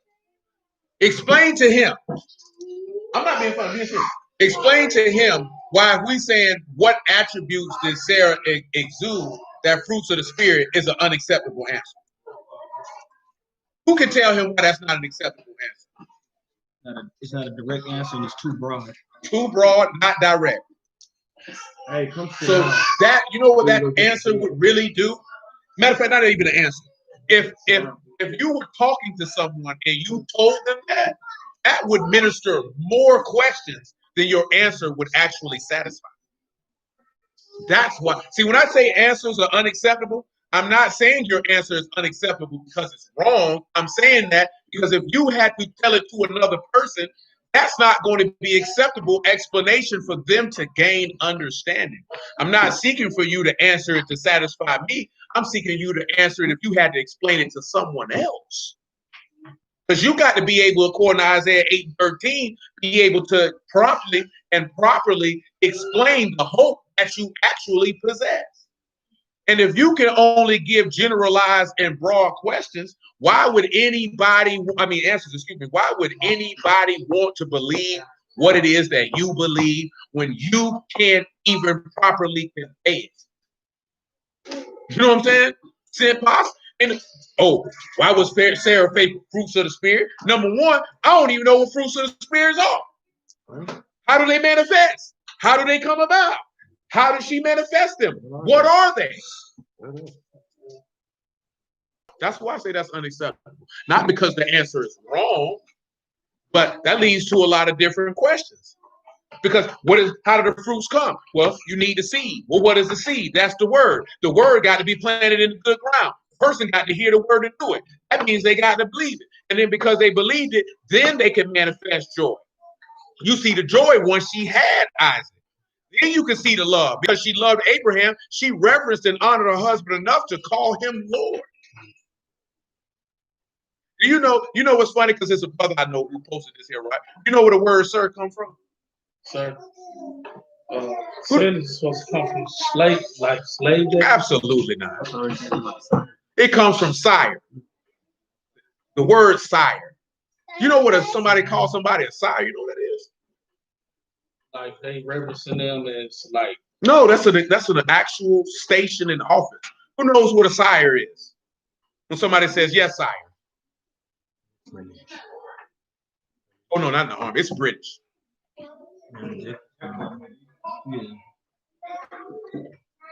It's somebody who's either a knight or someone of nobility.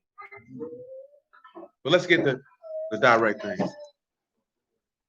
Basically, you just call somebody, hello, sir. They're just calling you, hello, Lord. Hello, master. That's what they're calling you.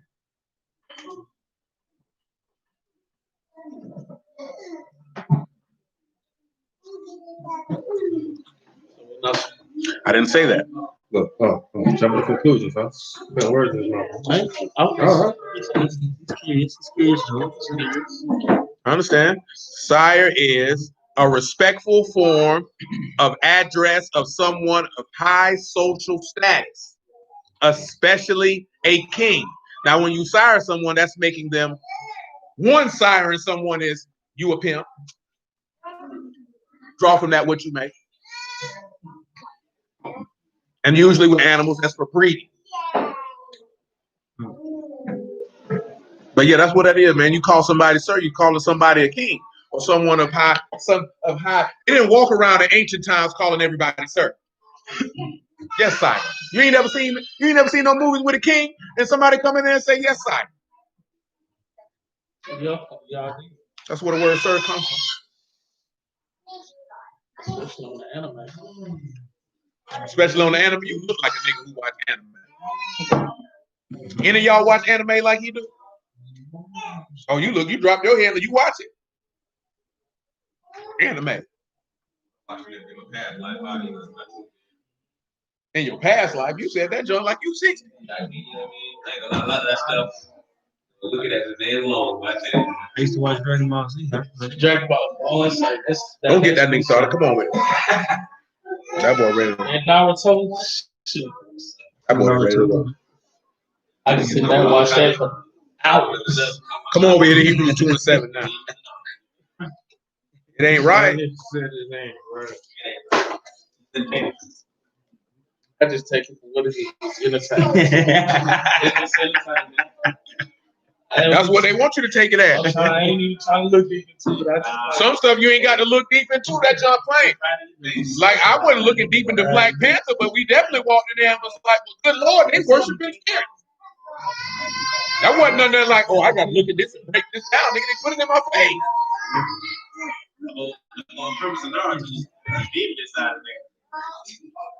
And they probably told that story from the beginning. That's the story. And the demon trying to stop. And that's your homeboy. Yeah, I heard that. Somebody told me that. There's a demon in that nigga. I'm cutting that off the top. Nigga say. I went it was It's a demon, nigga. You trying to justify it. Bro, watch the boy. Kira say she like anime. I know you. Leave her alone, boy. Some stuff. Boy, I'll punch you dead in your eye. Hebrews 2 and 7. I went outside. He said, you made him a little Lord in the Malachim. You crowned him with esteem and honor. You did set him over the work of your hands. You put all things in subjection under his feet. But that he put all in subjection under him, he left nothing that is not put under him. And now we see not yet all things put under him. But we see Yahushua, who was made a little Lord in the Malachim, for the suffering of death, crowned with esteem and honor, that he by the grace of Elohim should taste death for every man. For it became him of whom are all things and by whom are all things, and bringing many sons into esteem to make the captain of our salvation perfect through sufferings. For both he that sanctify and he that sanctify all are one, for which cause he is not ashamed to call them brethren. So you would not be ashamed because this man has actually suffered through death and sanctified him with your truth. Your word is true. You understand? That now you could be able to show forth his kindness by saying that he is what? Your brother. Which just goes back to what we talked about when we was looking at, you know what I'm talking about? As a love that stick closer than a brother, and faithful are the wounds of love, because if you want love one another, then the world will know that you are my disciples. This is how you show the goodness, kindness, and faithfulness to your husband by declaring that he is your brother. Because remember what he did with his apostles. He washed their feet. He said, you ought to wash. He said, I'm your Lord and Master, and I've washed your feet. You ought to wash one another's feet. All that go back to what I mentioned last night, of which the adversary seeks to keep people in a state of selfishness. As long as you can look at yourself as outside the group and as an individual, he can always come in and permeate and perpetuate any type of confusion and destruction that he desires. Because that's why the text says a 3-4 code cannot be broken. A 2 is better than 1. Because if one fall, who gonna help him up? But you know what we've been taught in this society? Who's supposed to help you up? Your mama or your wife. They don't teach you in this society and culture to look for your brother to help you up. If you go outside of American culture and look at other cultures of people, they do not teach that. They teach the men to look to each other to assist one another. Go look at Arab, quote unquote, Arab culture and see how they roll. Go look at East Indian culture and see how they roll. Go look at Chinese and Japanese culture and see how they roll.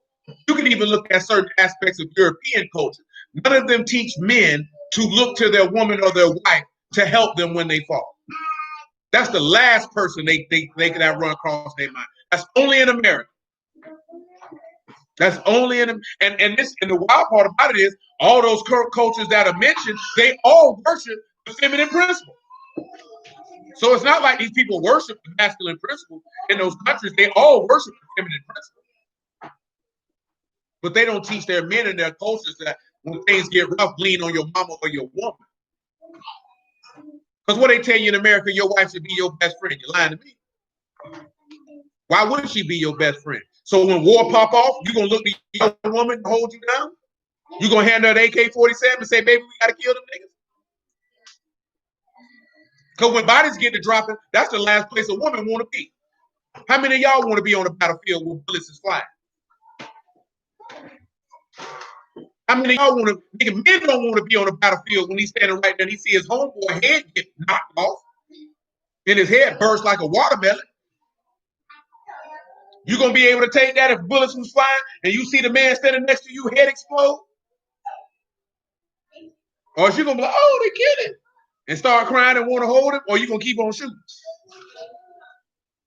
Reason why I say that, because with a woman, what's the first thing gonna click in when she sees somebody she care about in pain? Her nurturing instinct gonna kick in. She gonna want to go tend to this person. Do you know what I'm talking about? That's her natural instinct. If she care about you and you in pain, her nurturing instinct gonna kick in. If it's two men fighting and he get killed, that nigga gonna be sad, but he'll deal with that after the bullet stop. Because most of y'all don't watch military movies. You don't see a nigga, that's all in the movie. Other than nigga, breathe, breathe. Nigga ain't doing all that. Nigga shooting at us. I ain't got time to go grab this nigga. There's a lot of danger going on. I'll come back for it. Now, Marines, they gonna come back for your body.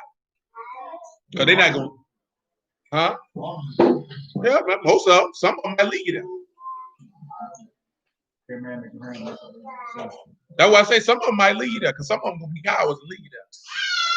But most of them, they gonna come get you. But I know for certain, boy, Marines and Special Forces, well, they coming back for your body, even at risk of their own life. I see them movies all the time.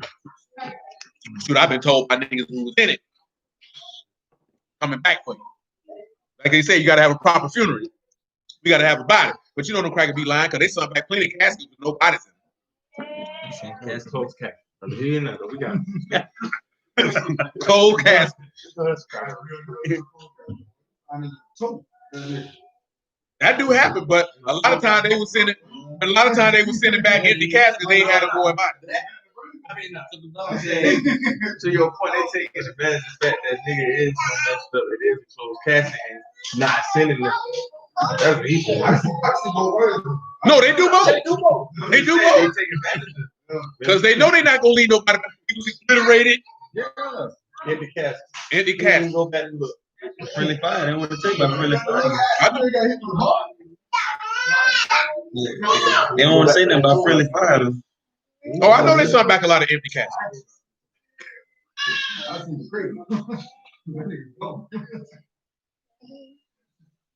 Could have got that nigga told for his casket. See, that's what we said. That's what we said.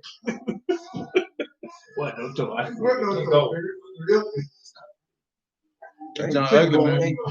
That's John Ugly. 1 Thessalonians 4:13. That's John Ugly. It being fun, but dead serious. And because a lot of women want to join the army to be on the battlefield. But do y'all really want to be on the battlefield? You really want to, if it go down, you really want to depend on your wife to kill the person in front of her? Huh? No playing. No, women wanted to join the army. They said because at first they didn't let women fight in combat, and women pressed and pushed to be able to be allowed to fight in combat.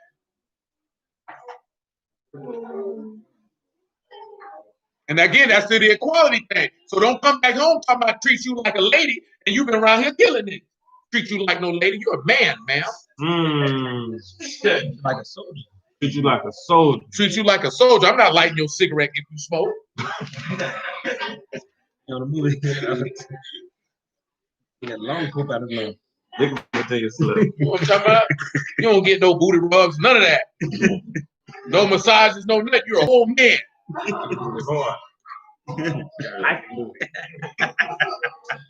Straight up. You've been walking around here yelling and marching and running, all this other stuff, and you want me to treat you like a feminine lady. Shit. Platoon.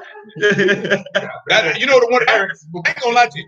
That was one of the worst decisions they ever made. Because to put a woman on the battlefield with men with high testosterone away from vagina, and then they shocked that a lot of them women get raped, you set them up for that by putting them out there. That's not condoning the men raping them, but you definitely increase the likelihood by putting them around these niggas. These men ain't been with a woman 6-8 months. Yeah, they been out here in the desert land.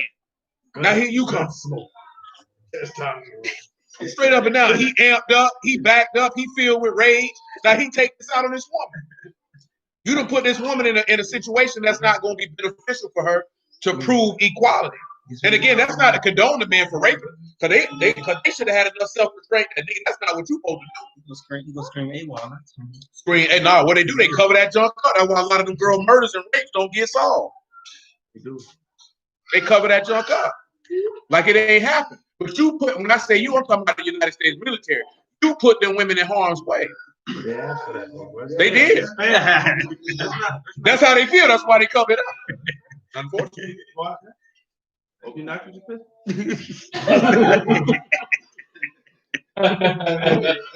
Hey, because you know that's against military regulations to have sex with another soldier. You know that? How you knew that? You said who? They been married. No, it's called. You're not supposed to fraternize with other people in the military. They can get you for that. I seen some with a couple of Superiors and all. And certain people. Robin. Yeah, this nigga say private and private. What? I said it was 2 million hunches. They call it hunches.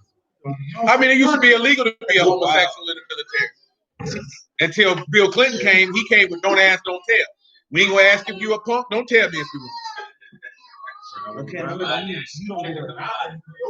Now you can be an open sissy now. That one thing for sir, you really wanted to depend on the sodomite? It's going down. Is he looking at the enemy? Is he looking at you? Who knows?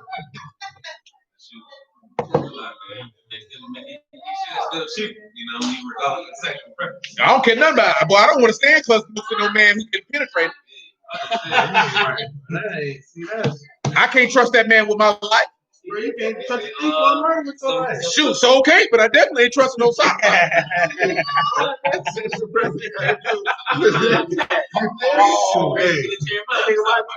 He might be. It could be. But shoot, is he gonna be a woman today? Is he gonna be a man? I don't know. I'm just saying confidence. I had your back. I hold my Let me die. Oh, come on, man. 1 Thessalonians 4:13. Hey. Well, if I had to get mouth to mouth for the sodomite to live, let me go meet the king, man. Take me to the king. Man, Alexander the Great story might even be embellished. We don't even know if that John acted. Him being a punk process. Now him being great, that's another. Yeah, him being Greek is debatable. His actual conquest, Paul's, all debatable. You know what I'm talking about? Him being a sodomite is verified. That's my story. I heard too. That's verified. I mean, it's a lot of stuff, man. Like I told you earlier, man. Like Fidel Castro, like, man, they literally showing this nigga running a military coup with cameras. I That's why the first thing I thought about when I seen it was the Capitol building. But did you let a nigga in a wheelchair with no arms and legs get in, and you talking about this a coup? If you push her out that chair, she stuck. Oh man. Fight the power. What? You can't fight a bear. Come on, man. That nigga talking about this nigga.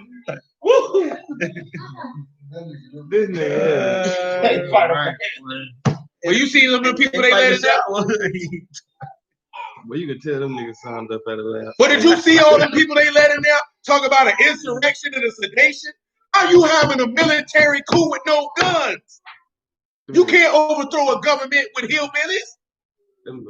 Well, they went and found the whitest white trash they could find and brought them up there. You tell they gave them niggas $20 a piece. $20. They gave a little more than that. They shot him a yard. But I seen the nigga walk in there with a Crenshaw jacket on and a backpack. That one me, he was like, damn, I thought the stimulus was in. Hey, No, but you got to sit back. Man, let me tell y'all something. How many of y'all familiar? How many of y'all know what a coup? Who doesn't know what a coup is? I don't know what that was. A coup is an overthrow of a government. And usually who do coups, it's the military. That's why it's usually referred to as a military coup. The people don't overthrow the government in a coup. That's why they switched it and stopped calling it a coup and calling it an insurrection and a sedation, which is a rebellion. That was not a rebellion. Any rebellion in the history of human existence, bodies were dropped on the ground and blood was spilled. You're not having a sedation, a nigga walk around taking the speaker to the House podium. A nigga put face paint on his face and his chest with a doggone pan helmet on. Come on, man. You ain't even once that cracker stood out there with face paint on, nigga, you a wrestler, nigga, you AEW, who you win? You ain't even took that serious after that. You supposed to cut your TV off and say this ain't real. I'm talking to a grown man with face paint. With face paint. With no drawers on. Because the nigga was ranking on him on the video, so I'm just gonna take the fact that he had no drawers. I don't know if he did. He did. Dude was killing that nigga though. That nigga said, "How you come to a rebellion with no drawers?" You weren't prepared. It wasn't. He had no shirt on. Ain't nobody had no gun. You got the Capitol Police officer running away from niggas swinging at him With a wand. with a wand. Ain't none of that real. I ain't see the TV. You heard about the picture protest? I don't care nothing about no Nigerian protest. That's irrelevant to the course of the conversation. We're talking about in regards to what you've seen play out in America as far as what they call an insurrection. Talking about Trump was trying to overthrow democracy. To overthrow democracy, they would have to come kill him. You don't overthrow democracy by they want to stop Biden from being president. If they kill every one of them people in there, it still would stop them. Y'all familiar with the State of the Union address? Were you familiar with the State of the Union address? When they do that junk? Every February? Or January? They ain't gonna do it this year because you got a new president.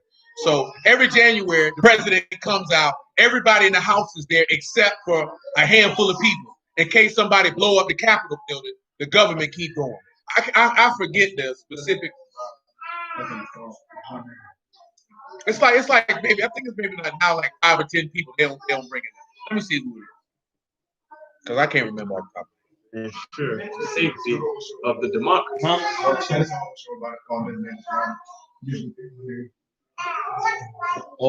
Sure. Yeah, The preservation of democracy. It was a little different. On the Elizabeth. And the drug cartel, they brought everybody. You know this? Yeah, How you know? but it remind me of that. No, it's actually called designated survivor. It says one cabinet member does not attend the speech in case of a catastrophe that stops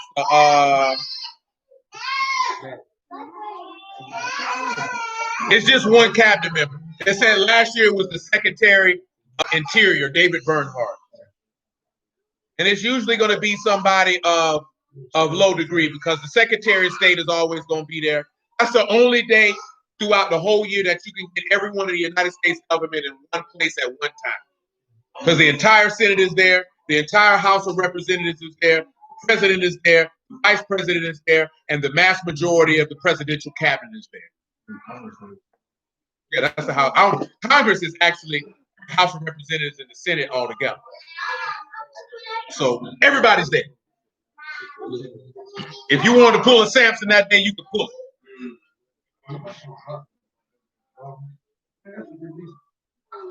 Yeah, Kira just stated the same thing, that she's never heard of a civilian coup without military assistance.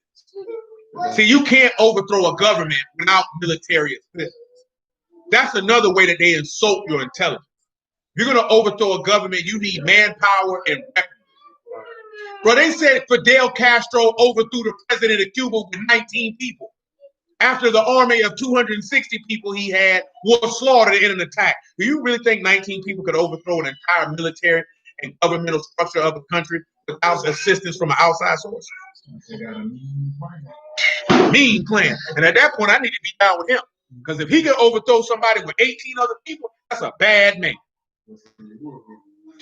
He was an atheist. He actually mocked somebody for saying that the Lord was with him from keeping him from dying. He was a professed atheist, and he was actually a Jew. You look at him, that nigga ain't Hispanic. You ever seen Fidel Castro? Yeah, he was a Jew. First Thessalonians 4:13. I told you people be playing games. That's what Bill Gates is. A Jew on the low. You think I'm playing? Research this family tree. He said on the low. Play with it. Me and D looked him up. Am I lying, D? That boy is related to nobility. That junk ain't no joke or no game. They ain't just throwing it out there. You think somebody, and I keep telling y'all, man, if anything comes through national airwaves, it is contrived, it is by design. These people don't come out of nowhere. They don't give profiles to random people. They're not going to give anybody influence to control the masses who are not under their control. You think they're going to let a loose cannon get on TV? No. Nigga, Donald Trump ain't no real opposition. He's controlled opposition. He's playing a role. A lot of stuff he was saying was the truth. That's part of the reason why the white folks didn't like him. Sit down. It's for the people he run with. Because there's a lot of stuff that he bumped on. So we're going to fuck you on up out of here. Get you, because Joe Sleepy Joe going to do what we wanted to do. Not to say Trump ain't do what he wanted to do. You notice that when Trump was president, it's one thing that happened during his watch that has not happened since any president has been in office since I've been alive. You know what that is? What y'all think is the one thing that didn't happen during this man's presidency that has not happened in the entirety of your... I've been alive for Ronald Reagan, George H.W. Bush, Bill Clinton, Barack Obama, and George H.W. Bush. You told me that before. This is what you told me. You said Donald Trump, one thing that Donald Trump has done that you've never seen any other president do, whatever comes to his mind. No, that's not people don't like that. No, that's not it at all. Trump's always been like that. It's one thing that has occurred under the watch of all them presidents that have not occurred since Donald Trump been president. War. We have not been in any armed conflict in the 4 years that this man been in office. He was in war when Obama was president because you was still over there in Afghanistan and Iraq. You was in war when you were dealing with George H.W. Bush because he put you in Afghanistan and Iraq. When Bill Clinton was president, they was in war in Bosnia and Serbia, and they were still fooling with them people over there in Iraq. George H.W. Bush, you already know that, because they was over there fooling with the people in Iraq, and Ronald Reagan did the same thing. Yeah, that was George Bush dad. That was the first Gulf War. That was in 1991. I remember. You know what I'm saying? Every president since I've been alive, he the only one that did not have the United States in any armed conflict during the course of his presidency. The only one. And when you go back to Jimmy Carter and Gerald Ford and Richard Nixon and all them, because you had Vietnam, the Korean War, well, they've been in war since probably since all the way past Harry Truman, Franklin Roosevelt. So you got to go all the way Woodrow Wilson. They pulled out of Afghanistan and Iraq. He took them from up out of there. And everybody did that. He took him from up out of there. They wanted the oil. Wasn't they over there for that oil? He was in Afghanistan for heroin. I thought it was Huh?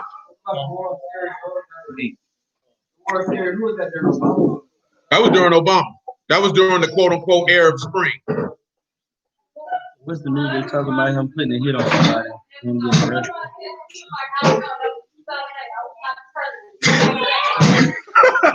What? Nah, yeah, he said, I don't know about that. That was in 08. I wasn't the president. So talk to him. No, I'm just saying that since he's been president, it's the only time period since I've been alive, and I chronicled, and I used to study all the presidents where the United States has not been in an armed conflict. Because we've been in an armed conflict as far as my memory can go back all the way to Woodrow Wilson. And that was with World War I. That's in the 1914, 1913. We've always been in an armed conflict somewhere in the world. You don't realize that you ain't heard about no troops getting deployed nowhere to fight nobody in the last 4 years? Nowhere. That's another thing that'll hurt them people because it's money in war. It's a lot of money in war. That's why they keep it, because it keeps other countries in debt. Because you got to borrow from the banks to fight the war. Well, there's been no real massive armed conflicts nowhere in the world since this man been president.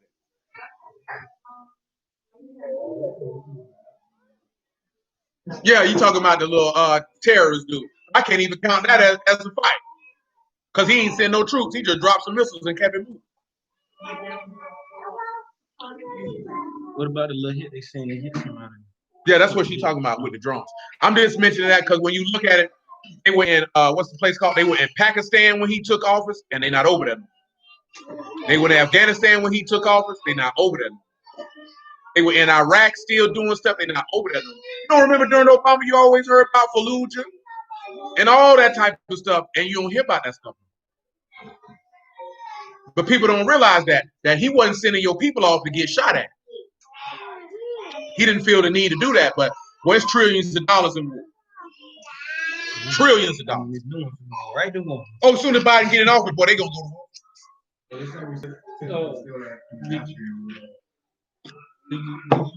Yeah, they was over there before we came, because it was over there in the 80s. Did you see what they been saying about the war, them going to war with China and Russia? We don't deal with unreputable news sources. No, that wasn't a reputable news source. Just because somebody have a link don't mean it's reputable. Niggas been screaming Russia and China going to invade the United States when Obama was president.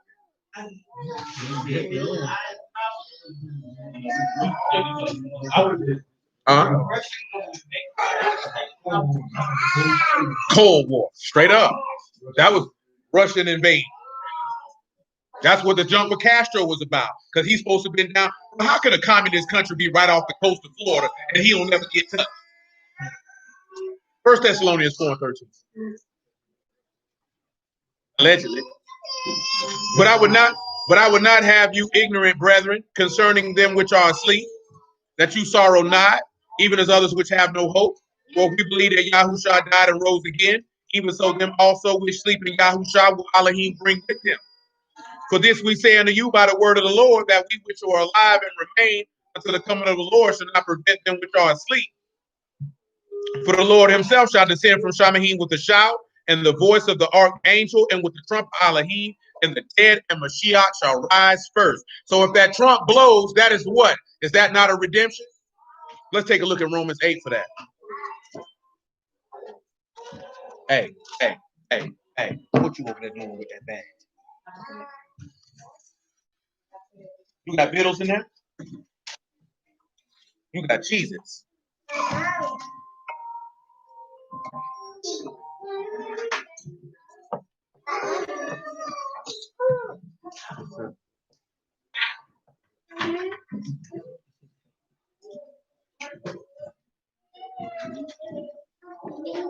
Hey. Use it up.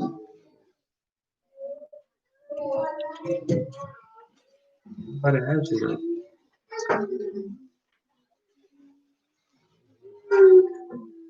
What's the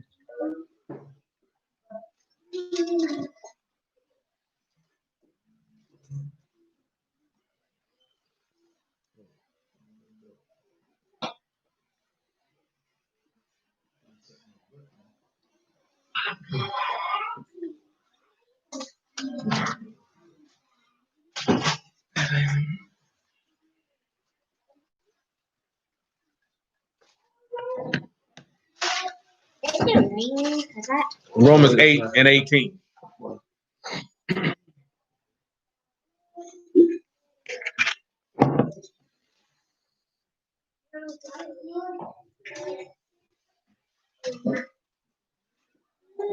So Romans 8 and 18. Mm-hmm.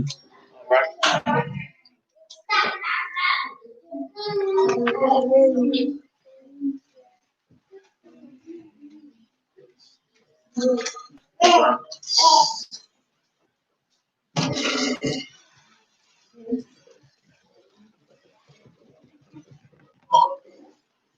For I reckon that the sufferings of this present time are not worthy to be compared with the esteem which shall be revealed in us. For the earnest expectation of the creature wait for the manifestation of the sons of Elohim. For the creature was made subject to vanity, not willingly, but by reason of him who subjected the same hope. Because the creature itself also shall be delivered from the bondage of corruption into the esteemed liberty of the sons of Elohim. For we know that the whole creation groan and travail in pain together until now. And not only they, but ourselves also, which have the first fruits of the Ruach, even we ourselves groan within ourselves, waiting for the adoption, to wit, the redemption of the body, or to be purchased back by him who is your creditor, or whom you owe. See, when that trumpet is blown, your body is redeemed. Because remember, Paul also wrote in his epistle to the Philippians about what?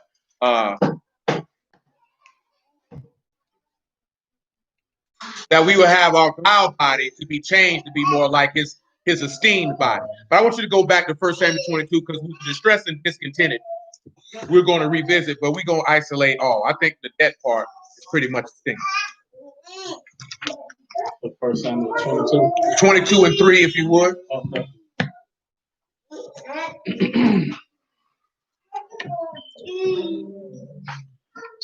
David went thence to Mitzvah of Moab, and he said unto the king of Moab, let my mother and father and mother, I pray you, come forth and be with you, till I know what Elohim will do for me. He brought them before the king of Moab, and they dwelt with him all the while that David was in the hold. And the prophet Gad said unto David, abode not in the hold, and depart, and get through into the land of Yehudah. And David departed and came into the forest of Harab. When Saul heard that David was discovered, and the men that were with him, now Saul abode in Gibeah under a tree in Ramah, having his spear in his hand, all his servants were standing about him. Then Saul said unto his servants that stood about him, hear now, you Benjamites. Will the son of Jesse give every one of you fields and vineyards? Listen to what he's saying now. Will the son of who? Give you fields and vineyards and make you captain of thousands and captains of 100? See, remember what his name is? I think his name escapes me, man. The Syrian king. You remember his name? Behenadab. How do you pronounce his name? You remember what he sent by letters to King Hezekiah? He told him not to trust in you, or nothing he had going on. Now remember this here. See, that's the same thing the beast's gonna come at you with. He say it's the son of Jesse. He basically telling you, is Yahushua gonna give you vineyards? Is he gonna give you lands? Is he gonna make you a ruler? Because I can make you a ruler. Side with the wicked one instead of siding with the righteous.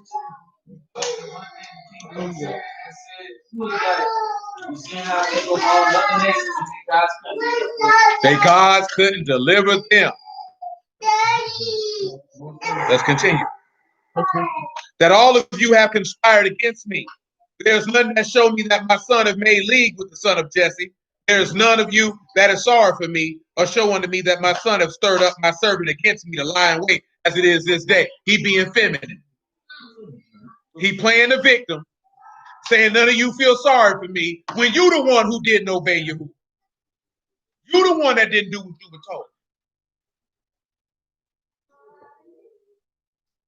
Then answered who? Doeg the Edomite, which was set over the servants of Saul, and said,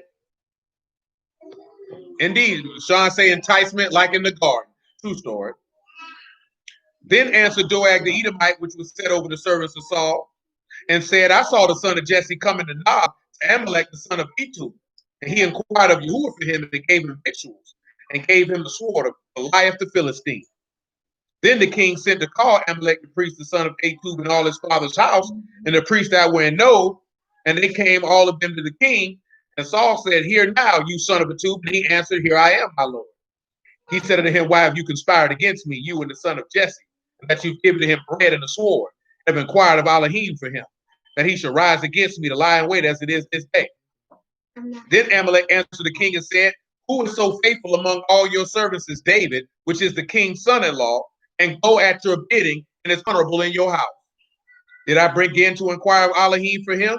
Be it far from me. Let the king not impute any other thing unto his servant, nor to all the house of my father. But your servant knew nothing of all this, the less or more." The king says, "You shall surely die, Amalek, you and all your father's house."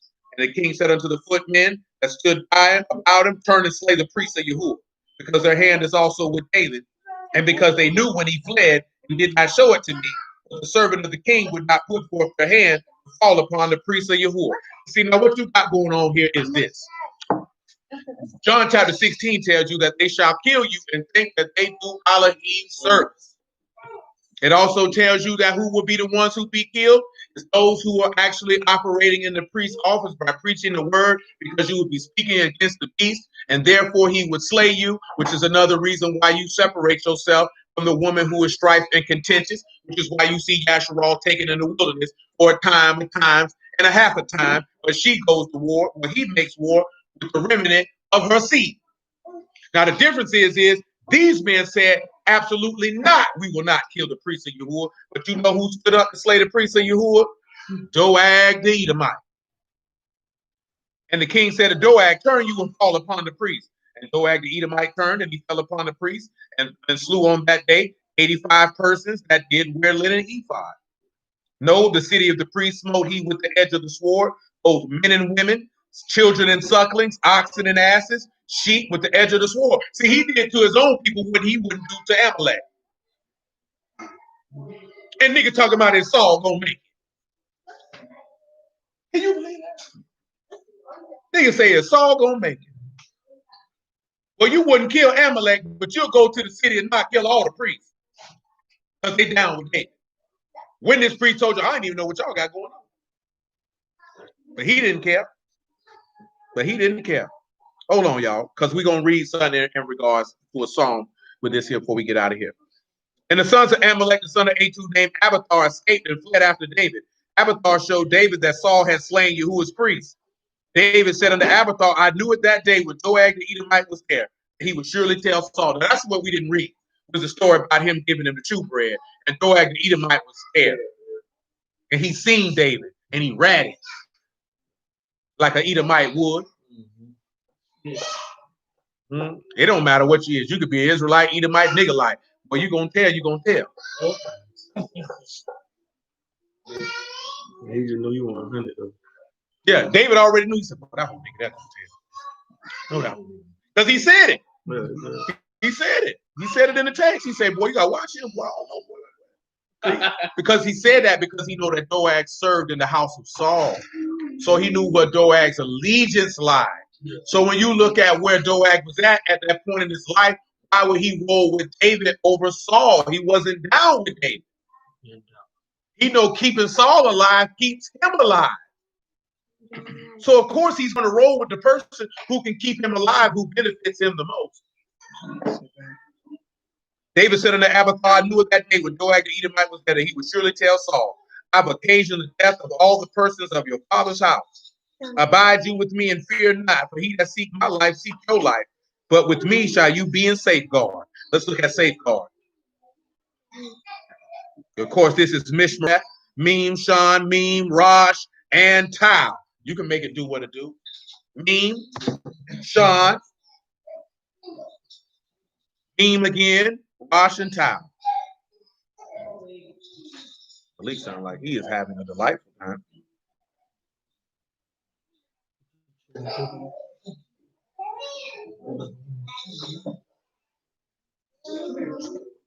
After that, you could go to Psalms 52.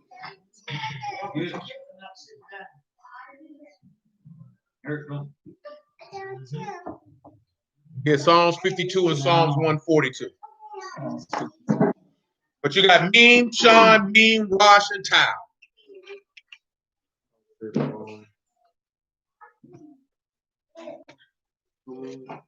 Two memes, one Sean, Rosh, and Tao. Stop pulling on that boy before I pull your nose off. I would say the blood of the covenant. Blood of the covenant. shall pay Safeguard. Yeah, the blood of the covenant shall pay you to the Ruach Elohim. The blood of the covenant will bear you to the Ruach of Elohim, because he said he'll keep you going. At the end of the day. See, I always say I'm thinking about this here, right? The only person, and remember this word is the guard, charge, function, obligation, service, watch, keep, preserve. The main thing is to preserve. The spirit, the Ruach of Elohim, and look what he told David. David said, okay, you escaped. Because David's taking responsibility for that. I got your whole father's house killed. He said, but you stay here with me, you'll be preserved. So again, this is after David has departed from the cave of the justice of the people, or the righteousness of the people, that everyone who was in debt, discontented, and distressed, and came down to make them. Because at this point, Saul is seeing that people are rolling with the lamb and not him. Got to get killed for that. Now you also seeing that because at this point in junction, if you know the text, it had already been manifested to the people that David had been chosen to take Saul's place. Everybody knew this. Everybody already knew that David was going to be king. That Yahuwah had rejected Saul because they heard it straight from Samuel's mouth. That wasn't something that was said in the cut. Yahuwah don't fool with you no more, Saul. No, Samuel said that in front of everybody. Everybody knew it. So Samuel was still alive. So everybody knew this. They knew David was going to be king. They all knew that Yahuwah was with David. They all knew that David was a prophet. They all knew that David was a just and righteous man. That's why Amalek said this man is the most honorable and faithful servant you got. What is you talking about? Psalm 52.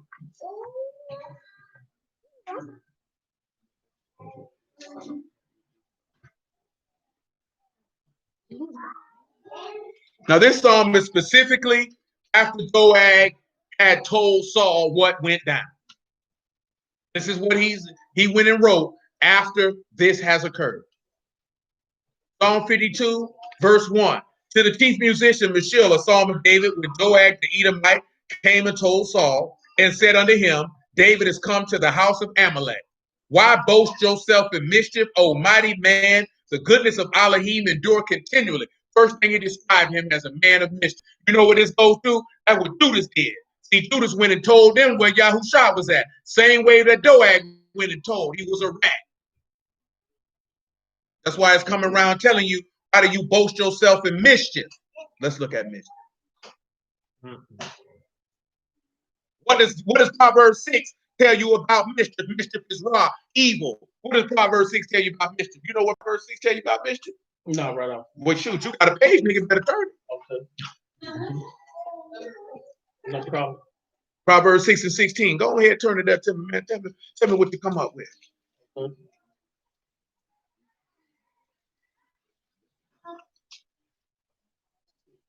6 and 16, sir. Tell me what you come up with. What it say about that mischief? It says these things are an abomination. A what? Are an abomination. This is an abomination. 6 things, huh? Even 7? That Yahuwah hate? And what it say after that? A proud look. And what else? A lying tongue. And what else? Hands that shed innocent blood. Hold on, Paul. Did Saul shed innocent blood? What he did with Amalek? Did he not have a proud look? So start from the beginning again. Read that. Say that one more time, son. These 6 things does. No, you can just start from the actions. I'm sorry. A proud look. So Saul had a proud look because he said, so what? He gonna get the kingdom too? After Amalek told him, hey, man, this man faithful. What else it said? A lying tongue. He ain't lie on him, but we'll keep it on road. He did lie, but he didn't lie. Come on with it. And hands that shed innocent blood. Was Amalek innocent? Was all the priests of Nod innocent? Come on with it, man. A heart that devises wicked imaginations. Did his heart not devise the wicked imaginations by slowing the city of the priests? And you can talk about his Saul gonna make it. He done did some of the things that Yahuwah hate. Come on with it, man. Feet that be swift and running to mischief. Running, hold on. Feet to sweet to running to what? Yes, true. Oh, and what is he doing? So did he not boast himself in mischief, oh mighty man? I said mighty man, right? Now I'm talking about Doeg, but let's take it even further. Come back over here to 1 Samuel chapter 6, if I'm not mistaken. Now this is what the book says. This is my personal opinion about Saul. Do Saul actions line up with things that Yahuwah love? Hold on. 1 Samuel chapter 6. I think it's 1 Samuel chapter 6. It's 1 Samuel 9. 1 Samuel 9. 9 and 1, if you would.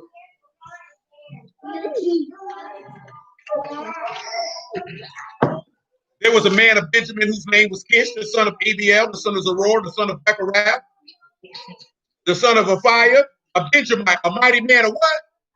And he had a son whose name was Saul, a choice young man, and a goodly. And there was not among the sons of Yasharal a goodlier person than he. From his shoulders upward, he was higher than any other people. And it does not describe Saul as a mighty man, and that was a mighty man who was swift to mischief. Oh no. But you got to take this in context. Psalm 52 is about what David experienced with Saul and Doeg the Edomite at that time. It's not a miscellaneous song. So he's talking about Saul explicitly. Come on back to Psalm 52 and 2.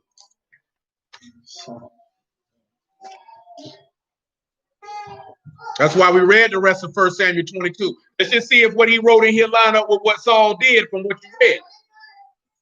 He said, your tongue devised mischief like a sharp razor working deceitfully.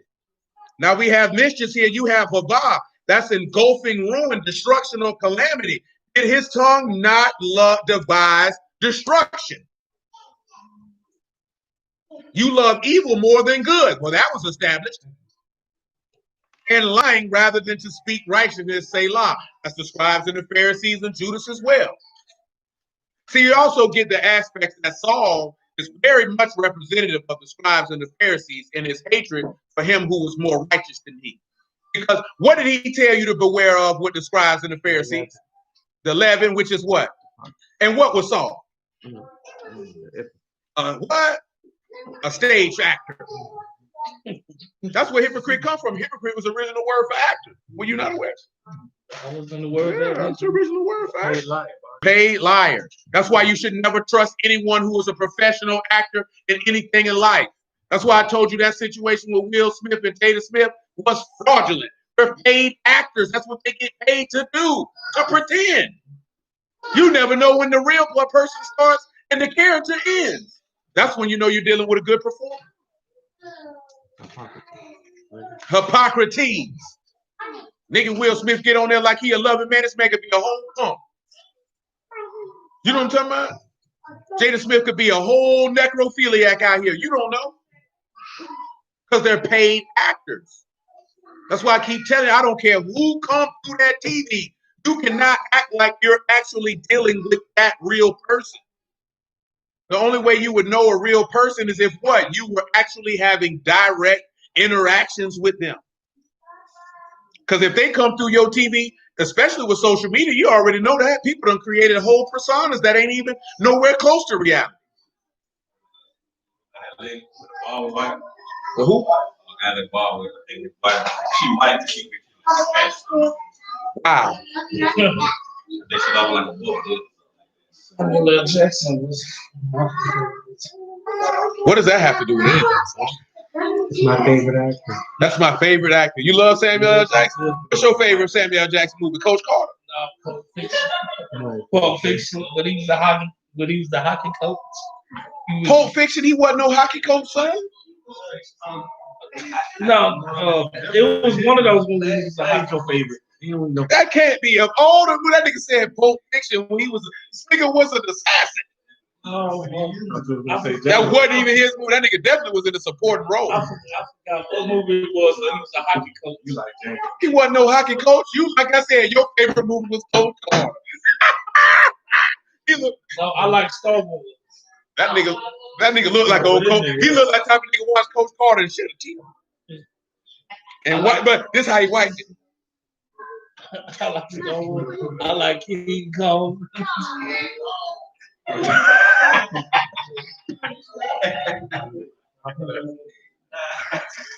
That nigga Sean said he just used the MF word eloquently.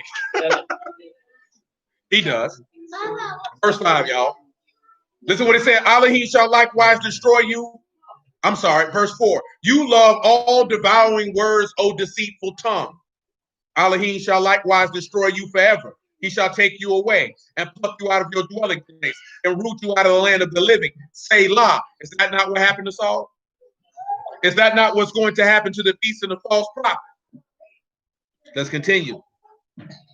The righteous also shall see and fear and shall laugh at him. Lo, this is the man that made Elohim not his strength, but trusted in the abundance of his riches and strengthened himself in his wickedness. I am like a green olive tree in the house of Elohim. I trust in the mercy of Elohim forever and ever. I will praise you forever because you have done it, and I will wait on your name, for it is good before your saints. And that's why he told Abathar that he would be his preservation, because he is good for you to wait on Elohim. See, a lot of people don't want to wait on Elohim because you're scared to die. See, like I've been telling you before, that God forbid that any of you go that route.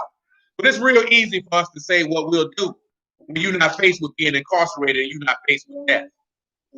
See, right now, ain't nobody come to you and put no gun, no sword, no guillotine to you and say, deny this man or die. Ain't nobody came and told you. Niggas worried about getting thrown in detention centers for not taking a vaccine. That's how you know people don't believe in you. Don't lock us up if you don't take the vaccine. So what, nigga? You worry about a vaccine? Vaccine gonna be the least of your concerns. Least of your concerns. I had to talk to a dude about that other day. They gonna stop people from going to work for them private companies. If you don't like their policies, to start your own. If you ain't gonna start your own, nigga, shut up and go take that vaccine and go get your money. Nigga, I don't want to hear that. Because at the end of the day, you're complaining about what somebody else can do with something that they own. You can't complain about what somebody's going to do with what they own as if you are entitled to tell them what they're going to do with something that you didn't put a Russian nickel up to create. You didn't lay the foundation. You didn't put the bricks. You didn't do none of that. So if a corporation says you can't work here without taking a vaccine and you don't like it, then go start your own. Dude, we're talking about they banning Trump from Twitter. That ain't right. Well, if you don't like it, then go start your own social media company then. Because you can't talk about Facebook or somebody censoring anything. It's a private platform. They can do what they want. But we have become entitled that you think you can tell somebody what they can do, but what belongs to them. Because you don't have the courage or the wherewithal to go start your own. So you want to complain about what they're doing with theirs, and that's weak and that's feminine, and it's definitely not a rulership mentality. Because I'm not going to complain about no time making me get no vaccine. I'm going to quit, and I'm going to go start my own. And that's why you're supposed to have your own, because if that was the case, then you could go work for somebody who looked like you, who you knew would not do that to you. But since you don't trust the people who look like you, you'll run to Mr. Charlie and complain and say, please, Mr. Charlie, don't make me take the vaccine. Because I need the money that you give me and the security and the love and everything that you give me. Please, Mr. Charlie, I don't want to take it. And you know what they're going to end up doing? Take it. You're going to have people complain about they can't go on international flights without a vaccine. And guess what the niggas going to do? Because you want to go to Paris and you want to go to London and you want to go over here, you're going to go get that vaccine because you want to take them trips. So cut the nonsense out. Because most people going to go take it when it comes down to the restriction or something that they desire to do. And all that's going to tell me is when it comes down to if you're going to worship the beast, you're going to fall. Girl, ain't nothing wrong with you. No, brother. Ain't nothing wrong with you. Okay, it might be a little wrong with you. Not a lot. Psalm 142.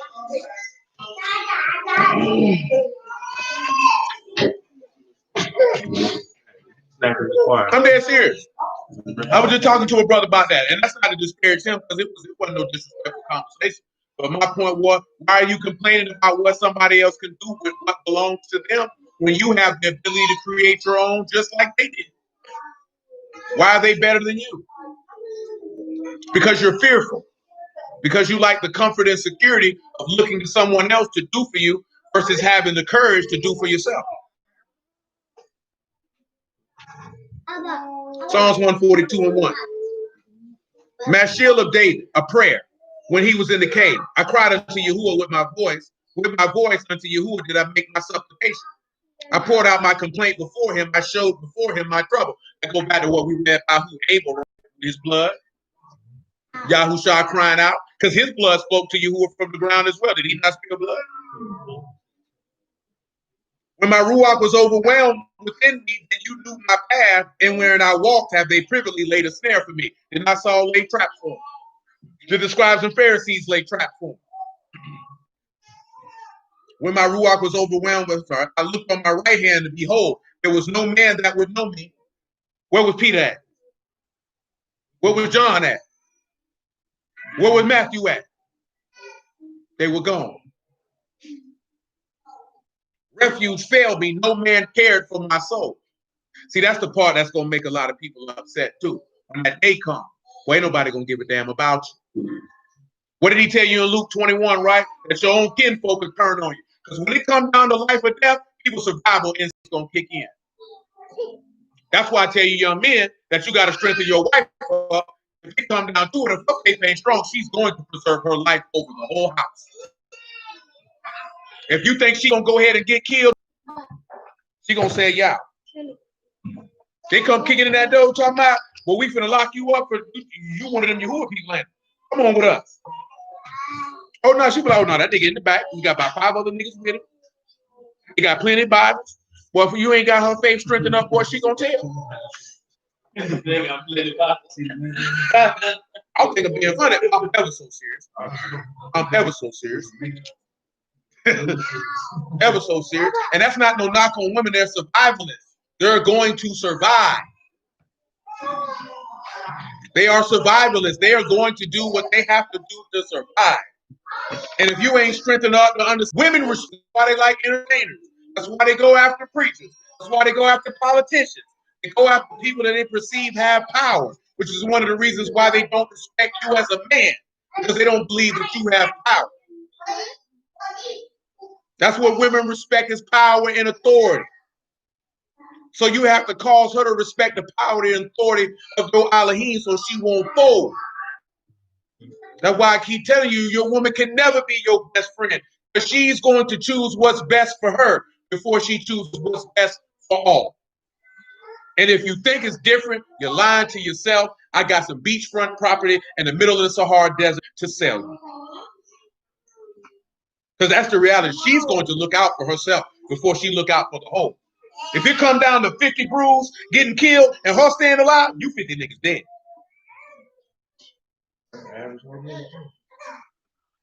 Look what you put in front of him.